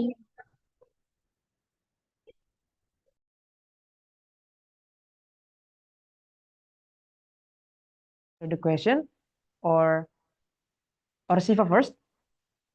Who's going to be the first? Okay, Siva. Okay, well, first of all, thank you so much, Dewi, for the question. I can't forget the first question. I'm so sorry. Before about the UKM, what is it about? Sorry. Hello, Dewi. Can you? Halo, Teh. Yeah. Hey, Teh. Can you say it again, your first question before the UKM?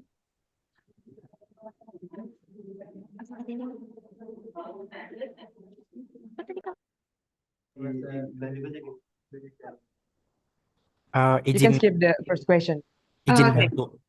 Tentang perspektif kampus, Kak. Oh, perspective. What it's say. Well, actually, Dewi, we are in the same university, so I think actually this is really weird for me to answer this question because, like, but I'm gonna try my best to answer this. Well, my perspective about our university, I think it's good, and it's always a why we choose this university to continue our study in a higher education level. Mm, UMDOI is a very good university for me, especially when it comes about communication. I study about the communication, but before I decided to, fill the form to become a communication student in UMDI, I also do some research and I heard for some of the senior who've been studying in Yogyakarta as well.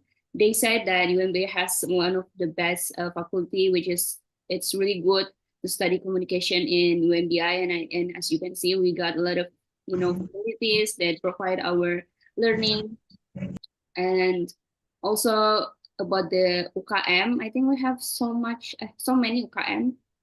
You name it. If you have a potential in art, you get interested in art, you can go to Teater Sentir.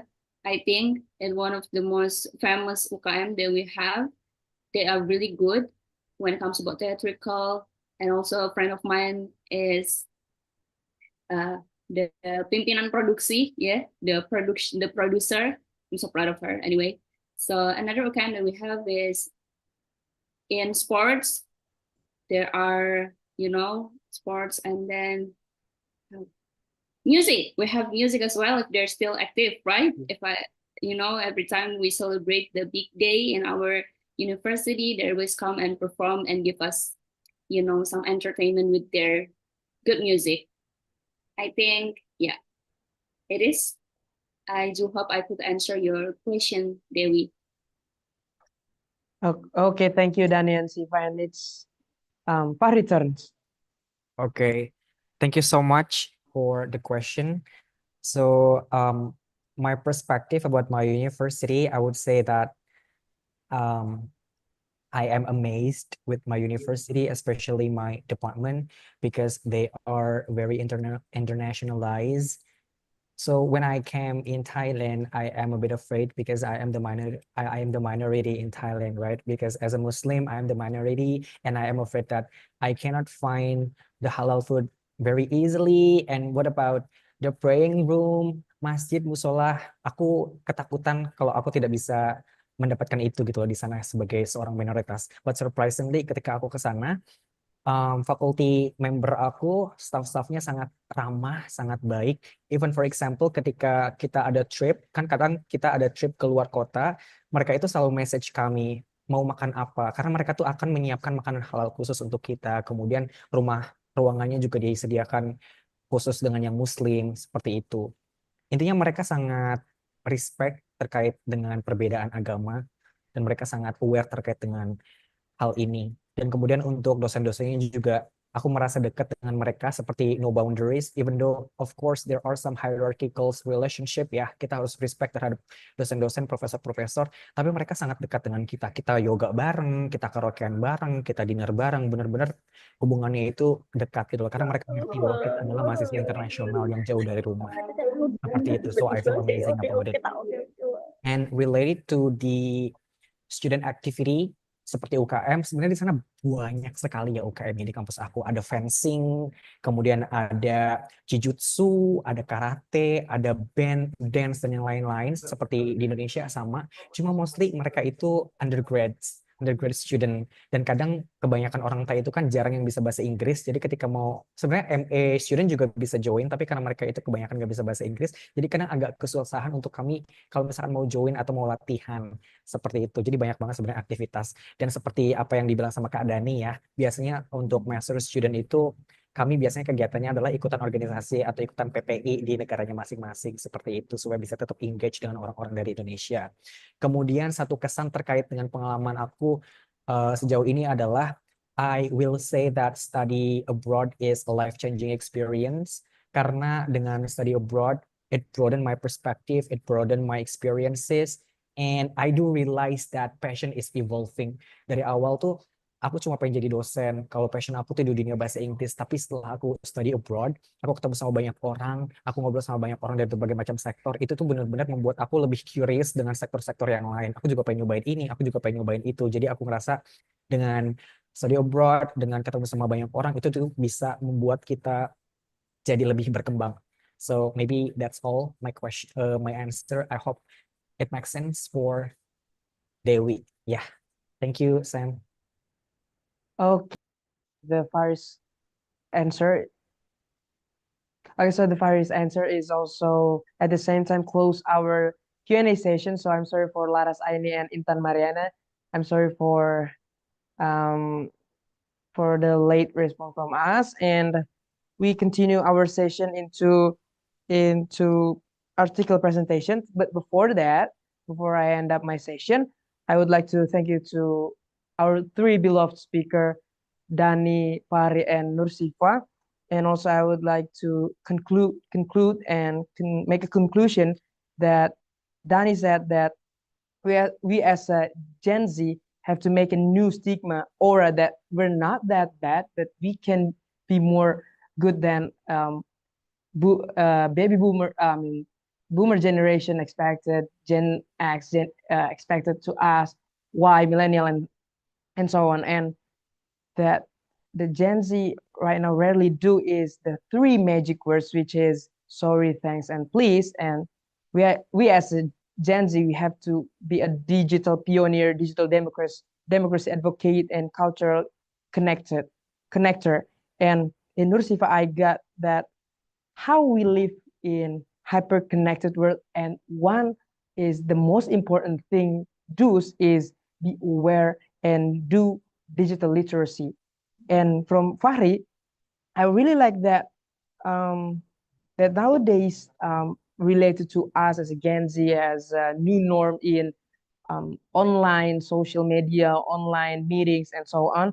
We have to have the communication ethics in virtual meetings that such as open camera properly, and make a neat hair and proper clothes and online reactions and such and so on. And that the key takeaways that I really like from Pari is Chat GPT as an academic tool is helping you to make kerangka berpikir that will help you, not the leader of your presentation, but to make a kerangka. Okay, that, and I'm so sorry for my bad grammar and so on. I'm Samuel Gerardo, and see you. And I'll give it to Mbak Rahma, and we use bahasa Indonesia. Mbak Rahma, apakah sudah di sini? Halo, Gary. Apakah suaraku sudah kedengeran belum, Ger, suara aku? Sudah, Mbak. Sudah. Oke, thank you, Gary. Oke, saya serahkan ke Mbak Rahma. Terima kasih semuanya. Terima kasih, Gary. Halo semuanya, ladies and gentlemen. We are now entering the panel session. Allow me to introduce myself. I'm Rahma Novita Alim Putri, one of the lecturer from the Communication Studies program at Mercu Buana Yogyakarta, and I will serve as the moderator for this session. In this session, there will be 3 presenters who will deliver their respective materials, gitu ya. Jadi karena kita menjunjung tinggi bahasa Indonesia di acara internasional, so di panel session ini kita akan menggunakan 2 bahasa Indonesia dan bahasa Inggris, begitu ya teman-teman semuanya yang hadir, para audiens. Terus kemudian di sini nanti juga akan ada rules that must be observed by both the audience and the presenter, begitu ya. Yang pertama, nanti untuk para presenter, waktu yang diberikan untuk memaparkan materi maksimal ada di 10 menit. Setelah itu, yang kedua, nanti setelah ada presentasi, langsung ada sesi tanya jawab. Jadi untuk para audiens yang ingin bertanya terkait materi yang sedang dipaparkan, bisa lewat chat box atau raise hand. Silahkan nanti teman-teman bisa menyebutkan nama dan asal universitasnya. Begitu ya. Terus yang terakhir, yang ketiga adalah presentasi bisa dilakukan dengan bahasa Indonesia, in English, atau bisa keduanya. Selanjutnya kita langsung saja presentasi pertama dengan judul paper yaitu The Utilization of Digital Media in School Education kepada Miss Anur Miftahul Jannah. Apakah sudah ada? Sudah berada di sini ya? Sudah siap, Ibu? Sudah. Ya. Baik. Mbak. Oke, kalau sudah siap, untuk waktu dan ruang kami persilahkan. Ya, terima kasih, Kakak.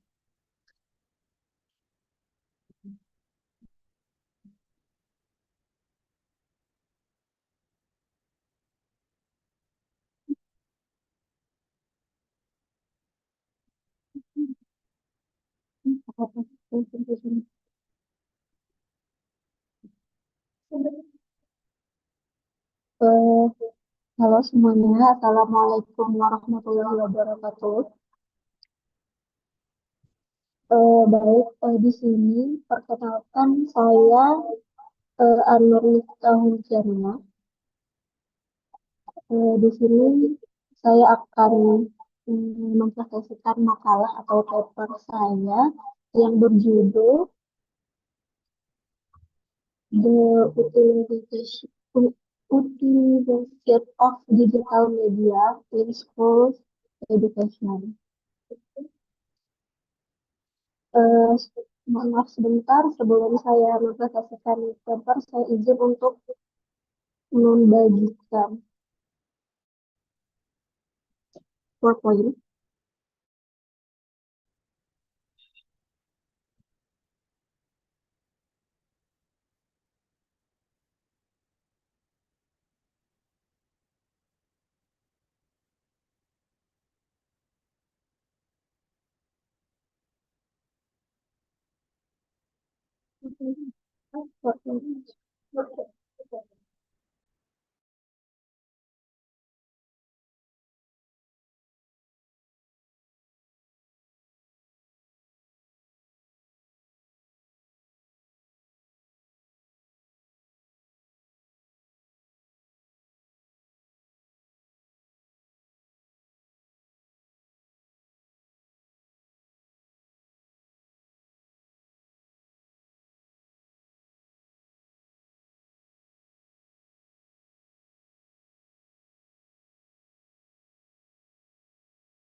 Miss Anur Miftahul Jannah, apakah ada kesulitan atau ada kendala? Ya, maaf, Kak, ini presentationnya tidak bisa. Tidak bisa di-scroll ya? Sebentar. Iya, Untuk nggak tim bisa di-scroll. untuk tim operator mungkin bisa dibantu share PPT. Itu sudah bisa ya?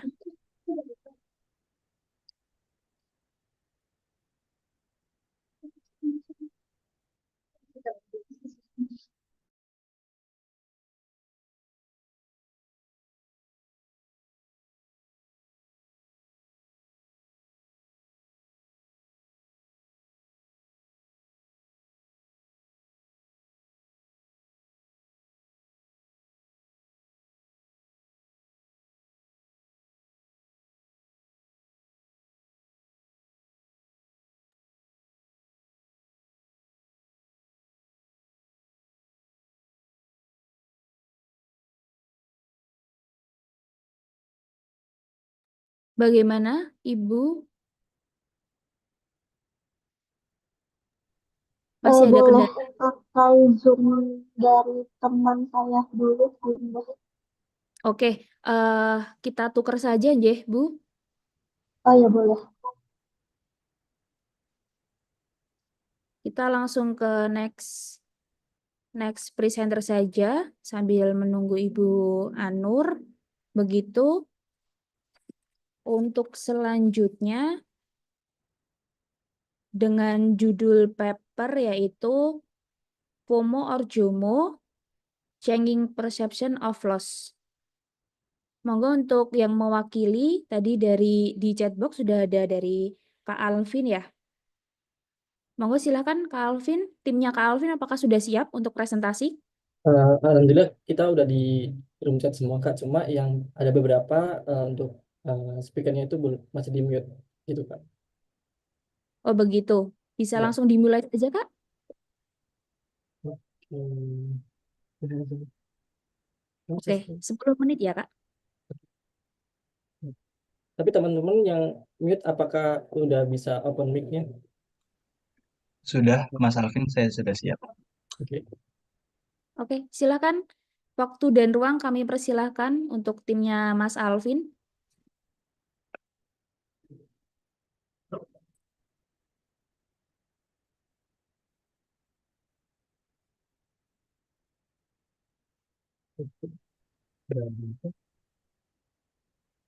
Oke.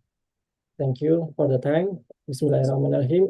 Assalamualaikum warahmatullahi wabarakatuh. Good day, everyone. We are honored to have the opportunity to present our discussion on a topic that increasingly relevant in today's digital era, FOMO or JOMO, changes perception of loss.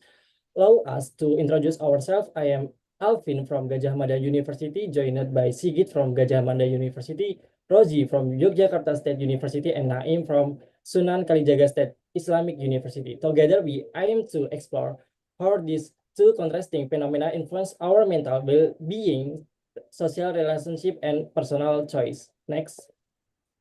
Okay, a study from Pew Research Center in 2022 showed that 70% of social media users feel depressed when they see others engaging in social activities or events that seem interesting. Social media become a stage where every moment seems to be published, adding pressure for users to stay active and engaged in emerging social trends. According to the Deloitte Global Millennial Survey 2023, 47% of millennials and Gen Z claim to be happier spending time alone or with loved ones than attending virtual social events. This result indicates a shift in mindset toward understanding that happiness doesn't always come from extensive social engagement. Okay, the next. Okay, according to the World Economic Forum 2023, more and more people are starting to adopt a more mindful lifestyle by avoiding the social pressure of social media and opting for more authentic life experience. They suggest that we can change our views on FOMO and JOMO and shift to a way life that is more aligned with personal value and mental health.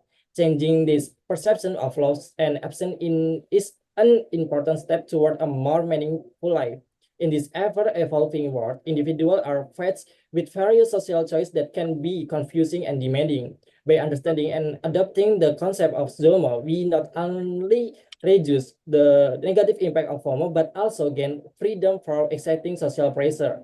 Changing the way we view absence allows us to be better, value our own time, strengthen more authentic relationship, and lead healthier and more fulfilling lives. Next. This research is a descriptive and analytical type of literature review research. The main focus of this research is to review and analyze various literatures related to FOMO, or fear of missing out, and JOMO, or joy of missing out, and their influence on individual perception of loss. Data collection techniques and instrument development with steps to find literature resources that match the inclusion and exclusion criteria. Meanwhile, data analysis techniques were carried out through the steps of organizing literature research, thematic synthesis, criticism and comparison, evaluating the quality of research, and drawing conclusions. Okay, the next one is according to the survey Okay, conducted next. by the American Psychology Association or APA in 2023, 30% of the adolescent and young adult reported that the feeling anxiously and also stressed at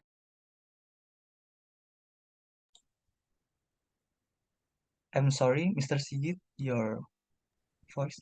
Yes, thank you. Okay, according to the survey conducted by the American Psychology Association or APA in 2023, nearly 60% of adolescents and young adults reported feeling anxious and stressed and result about saying about their friend more interesting life in social media. This phenomenon is greatly influenced by the presence of social media that offer a live and continued picture of other people's life, which often doesn't fully respected about reality. In this context, FOMO can increasing about the anxiety and also decrease complacency. And then we can isolate and even talk socially that actually have many connection. Social media play a big role in exacerbating feeling of FOMO. As this platform, we can showcase about the idealist and perfect life of other. This influence exacerbates feeling of the inadequacy and also dissatisfaction with on our life. The social comparison theory developed by the Leon Festinger explained that individuals tend to compare themselves to others. It is a term about the evaluate themselves, which often lead about the anxiety and also comparison show inflame in themselves. In this case, FOMO triggered the feeling that individuals should continue to follow the social standard exhibited on social media. At just, FOMO can lead to serious mental disorder. It is not properly managed. Cognitive dissonance theory is also relevant here, as feeling of misreading the reality of the one life and also existing social expectation or standard can add about the stress and also anxiety. And then the self-control theory explained that individuals who lack self-control tend to be more easily trapped in excessively and also impulsive behavior, such as constantly checking social media. And also this phenomenon exacerbates FOMO as individual to enable break away from the cycle of the social comparison and the search for the validation. Therefore, to reduce this impact of FOMO, it is important for individual to learn about their minute about the social media use in healthy and also wise manner. The widespread impact of FOMO in the mental health call for more systematic preventive and also therapeutic the measure and also educational program on managing FOMO and important of the mental well-being can helping the people, especially the young generation, to understand about how social media affect their talk and also feeling. By providing about a better understanding of consequence of FOMO, it is a way to manage it, and we can create a healthier social empowerment and environment that is more supportive in the individual mental well-being. And next slide. Yeah, welcome to JOMO, Joy of Missing Out, that emerged about the antithesis of FOMO, fear of missing out. This phenomenon where individuals prefer to enjoy about the time alone or focusing about a more meaningful activity instead of the feeling pressure to join a social crowd. And JOMO, it is not about giving up or losing about the social activity, but rather choosing about to prioritize about the activity that is more productive, relaxing, or to provide about the inner satisfaction. This concept is also closely related about the self-determination theory proposed by Desi and Rian, which is emphasis and important about the intrinsically motivated decision making to achieve about the higher psychological well-being. And then, in the other word, Jomo allow individual to feel more satisfied with the choice without being bound by overwhelming social expectation. And in this context, Jomo, it is mean that happiness is not about the result by following the social crowd or chasing about the trend, but come from the freedom to choose what to really given meaning from the individual. Jomo invite individual to focus about the more energy on things that provide about the sense and also accomplishment and inner satisfaction instead of the seeking of the external recognition. In this way, individual can feel more in control about their life, and also we just turn improve about the mental health and also overall happiness. Overall, but this existence of JOMO, it is contribute significant to improvement about the individuals, about the individual quality of life, and also about the social relationship in reducing reliance of the unproductive social trend and also prioritizing about their provide inner peace. So the adoption of Jomo allow individual to explore a more authentic life and to connect with the more themselves and also those around them. As a people increasing of the understanding of the importance of the mental well-being, JOMO is the becoming increasingly relevant lifestyle in the face of the digital and social distraction.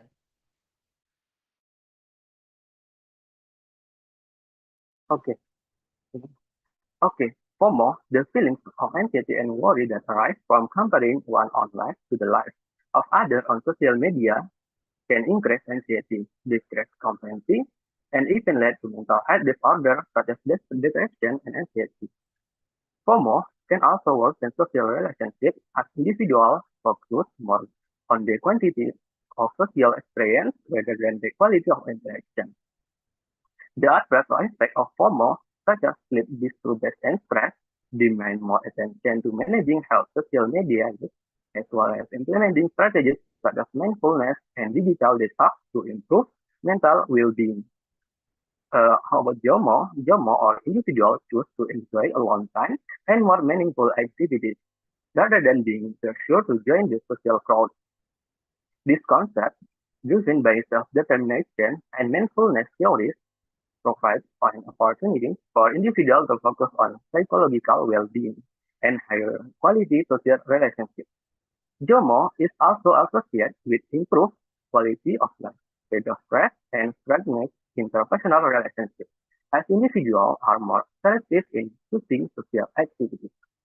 In closing segment, embracing JOMO allows us to break free from the pressure of FOMO, prioritize what truly matters, and cultivate an more authentic, fulfilling life. And thank you for your attention. Back to Emma.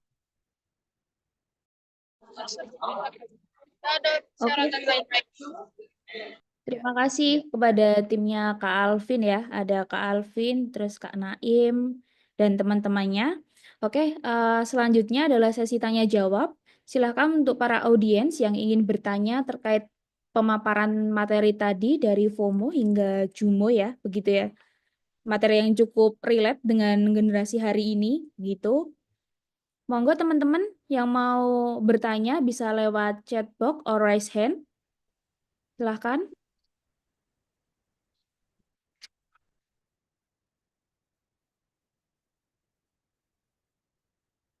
Apakah ada yang sudah raise hand?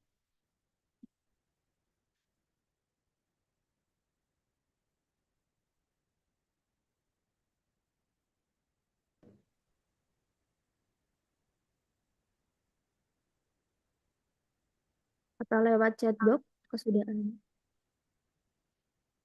Oke. Ada yang raise hand? Siapa ya tadi ya? Nggak kelihatan di tempat saya.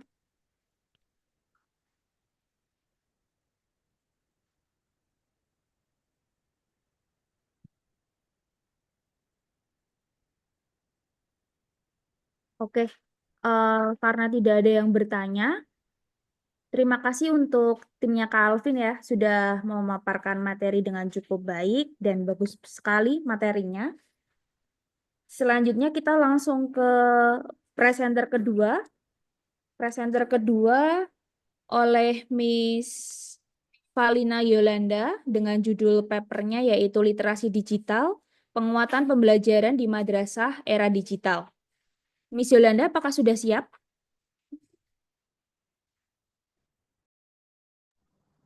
Sudah, Miss Mbak. Yolanda, sudah? Oke, bisa langsung presentasi ya? 10 Bisa. menit. Udah muncul belum ini screen sharingnya? Sudah muncul, Kak, sudah muncul. Oke. Assalamualaikum warahmatullahi wabarakatuh.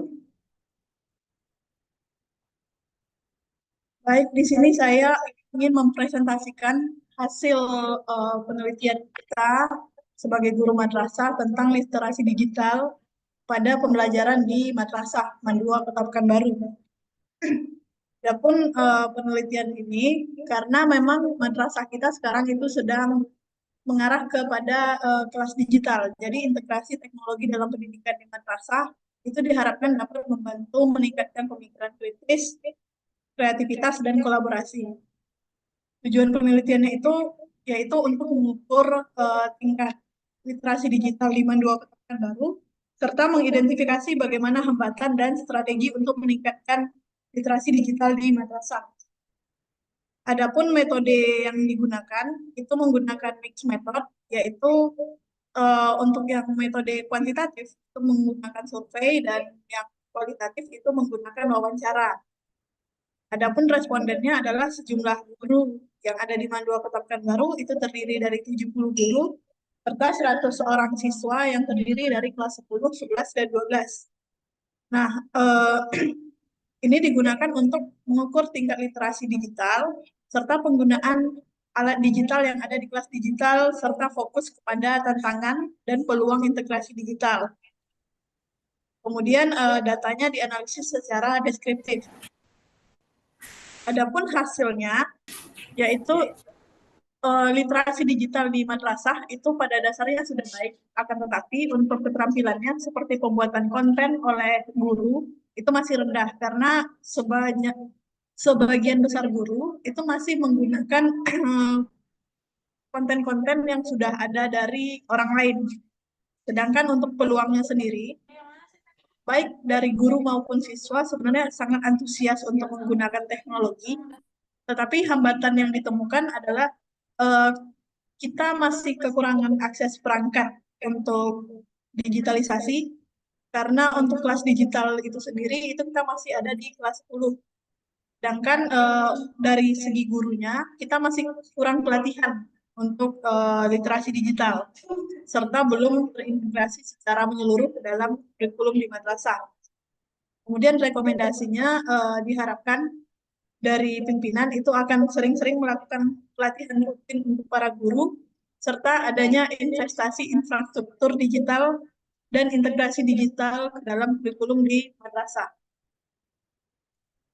Maka dari penelitian ini dapat disimpulkan bahwa literasi digital itu penting untuk pembelajaran abad ke-21 di madrasah, dengan tantangan utamanya itu pada umumnya ada pada keterbatasan infrastruktur, pelatihan, dan integrasi kurikulum. Demikian presentasi dari saya. Terima kasih. Assalamualaikum warahmatullahi wabarakatuh. Waalaikumsalam warahmatullahi wabarakatuh. Oke, apakah ada yang mau bertanya untuk para audiens? Terima kasih untuk Miss Valina Yolanda sudah memaparkan materinya sangat bagus sekali terkait literasi digital, nggih.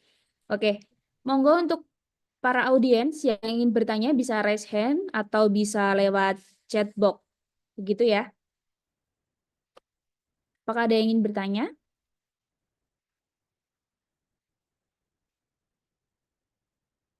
Oke, silakan untuk Mas Naim Masud.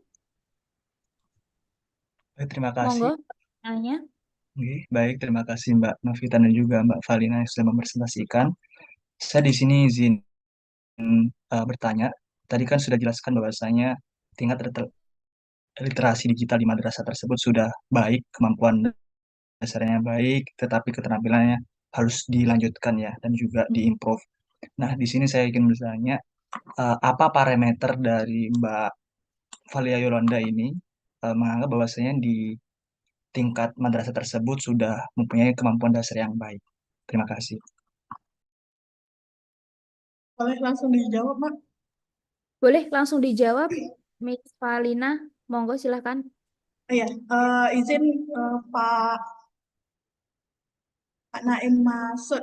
Nah, jadi tadi kan kita ada survei terhadap guru dan terhadap siswa. Jadi survei kalau yang dari gurunya itu kita diperoleh dari, kita kan untuk mengukur literasi itu berdasarkan tes. Nah, jadi tes ini nih diperoleh dari ketika mereka ujian semester dan ulangan harian, itu kita pembelajarannya sekarang itu misalkan di akhir bab itu soal-soalnya sudah pada kategori AKM, asesmen kompetensi madrasah.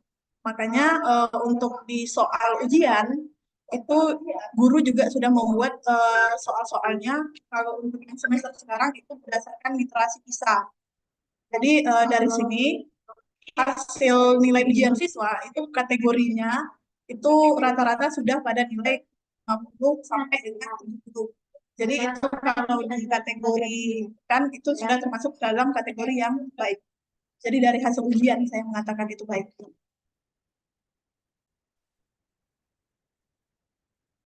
Oke, bagaimana Kak Naim Masud? Apakah ada pertanyaan lagi atau sudah cukup dengan jawabannya? Baik, terima kasih sudah cukup. Terima kasih Mbak Farina dan juga Mbak Novita. Terima kasih, Mas Naim. Baik, terima kasih untuk Miss Valina Yolanda. Selanjutnya, untuk presenter terakhir tadi yang sempat tertunda ya, ada Miss Anur Miftahul Janah dengan judul papernya The Utilization of Digital Media in School Education. Begitu, Nggih. Silakan untuk presentasinya. Sudah siap, Ibu? Izin untuk ini. Share PPT atau mau dibantu dari operator? Sudah bisa ya? Terlihat. Sudah terlihat. Oke. Baiklah, di sini mungkin saya agak campur ya ngomongnya. Baiklah, saya mulai. Assalamualaikum warahmatullahi wabarakatuh. Perkenalkan, saya Anur Miftahul Jannah akan mempresentasikan tentang paper saya yang berjudul The Utilization of Digital Media in School Education, atau pemanfaatan media digital dalam pembelajaran di sekolah. Di sini saya akan memperkenalkan sedikit kenapa saya memilih judul ini. Di sekolah, tentu dalam pembelajaran harus menyesuaikan dengan perkembangan digital. Ya, jadi di sini sekolah harus bertransformasi dari penggunaan media tradisional ke media digital. Dan ini juga tentu mempengaruhi dalam proses pembelajaran baik dari cara tradisional maupun dengan cara digital. Nah, metodologi dari penelitian saya ini, saya menggunakan mixed methods, yaitu menggunakan surveys, interviews, dan classroom observation. Populasinya students and teachers from urban and rural schools. Di sini alat yang digunakan dalam penelitian itu berupa interactive whiteboards, educational apps, and online collaboration platform. Data yang dianalisis yaitu berupa kuantitatif, yaitu didapat dari soal tes, kualitatif didapat dari interview dan observasi. Kemudian hasil yang didapat pada penelitian itu yang pertama, adanya peningkatan dalam penggunaan media digital dalam pembelajaran. Dalam partisipasi siswa di dalam kelas, yaitu adanya peningkatan sebesar 30% dibandingkan dengan menggunakan media papan tulis tradisional ke media papan tulis interaktif, atau kalau kami di sini nyebutnya IT board. Dan untuk soal hasil skor tesnya itu meningkat sejauh 20%. Di sini tentu yang selain dari hasil keaktifan siswa dan kenaikan soal skor tes, itu siswa juga dapat meningkatkan kemampuan abad 21 seperti peningkatan motivasi, peningkatan kemampuan kolaborasi, kemudian juga kreativitas dan komunikasi dari peserta didik atau siswa. Nah, dari hasil yang telah didapat tadi, kami di sini merekomendasikan untuk menginvestasikan atau investasi infrastruktur yang sesuai dengan perkembangan digital ke madrasah-madrasah atau sekolah-sekolah yang ada di Indonesia. Kemudian di film Inclusive Policies for Equitable Access, kemudian juga explore emerging technologies di education. Kemudian conclusionnya, digital media transform education, exchange engagement, and prepare students from a text-driven world, call for strategic investment and policy frameworks. Oke, terima kasih atas partisipan dan semua yang sudah memberi saya kesempatan untuk menyampaikan makalah saya pada hari ini. Sekian, terima kasih. Wassalamualaikum warahmatullahi wabarakatuh. Waalaikumsalam warahmatullahi wabarakatuh. Terima kasih Miss Anur sudah presentasi paper terkait pemanfaatan media digital untuk sekolah, begitu ya. Selanjutnya ada sesi tanya jawab untuk para audiens. Silahkan yang ingin bertanya bisa raise hand atau bisa lewat chat box.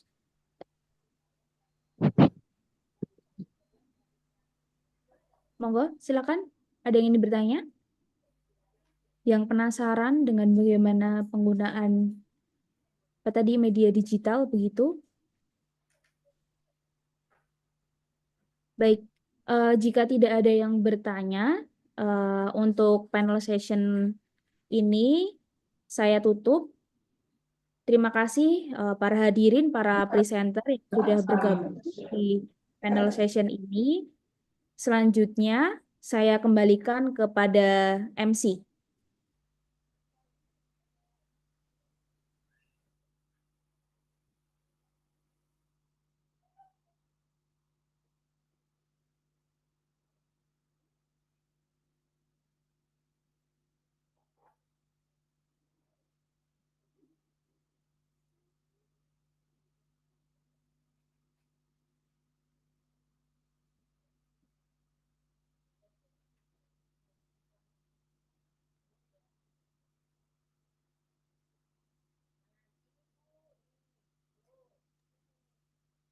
Okay, thank you, Mbak Rahma.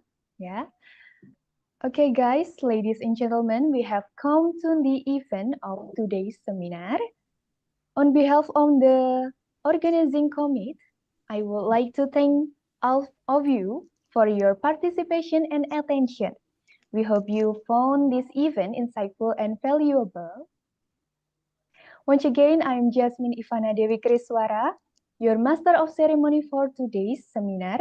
Thank you for being part of this event.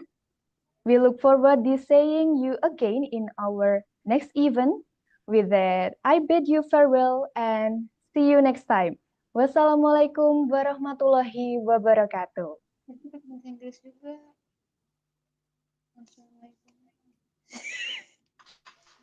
Ya, teman-teman semuanya bisa diakses untuk absensi ya.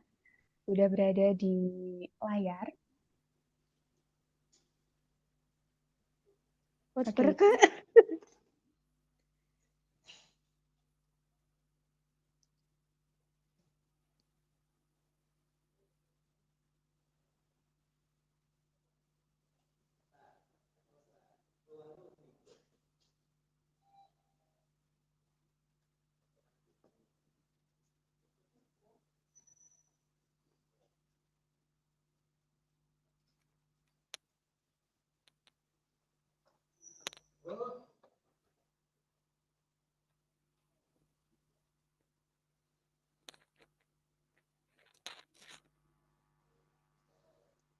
Putus asa, beramal berbakti padamu negeri, untuk seluruh anak bangsa, patriot nusa dan bangsa, pembela kaum papa. Marilah kawan, mari berjuang, hidup berjuang.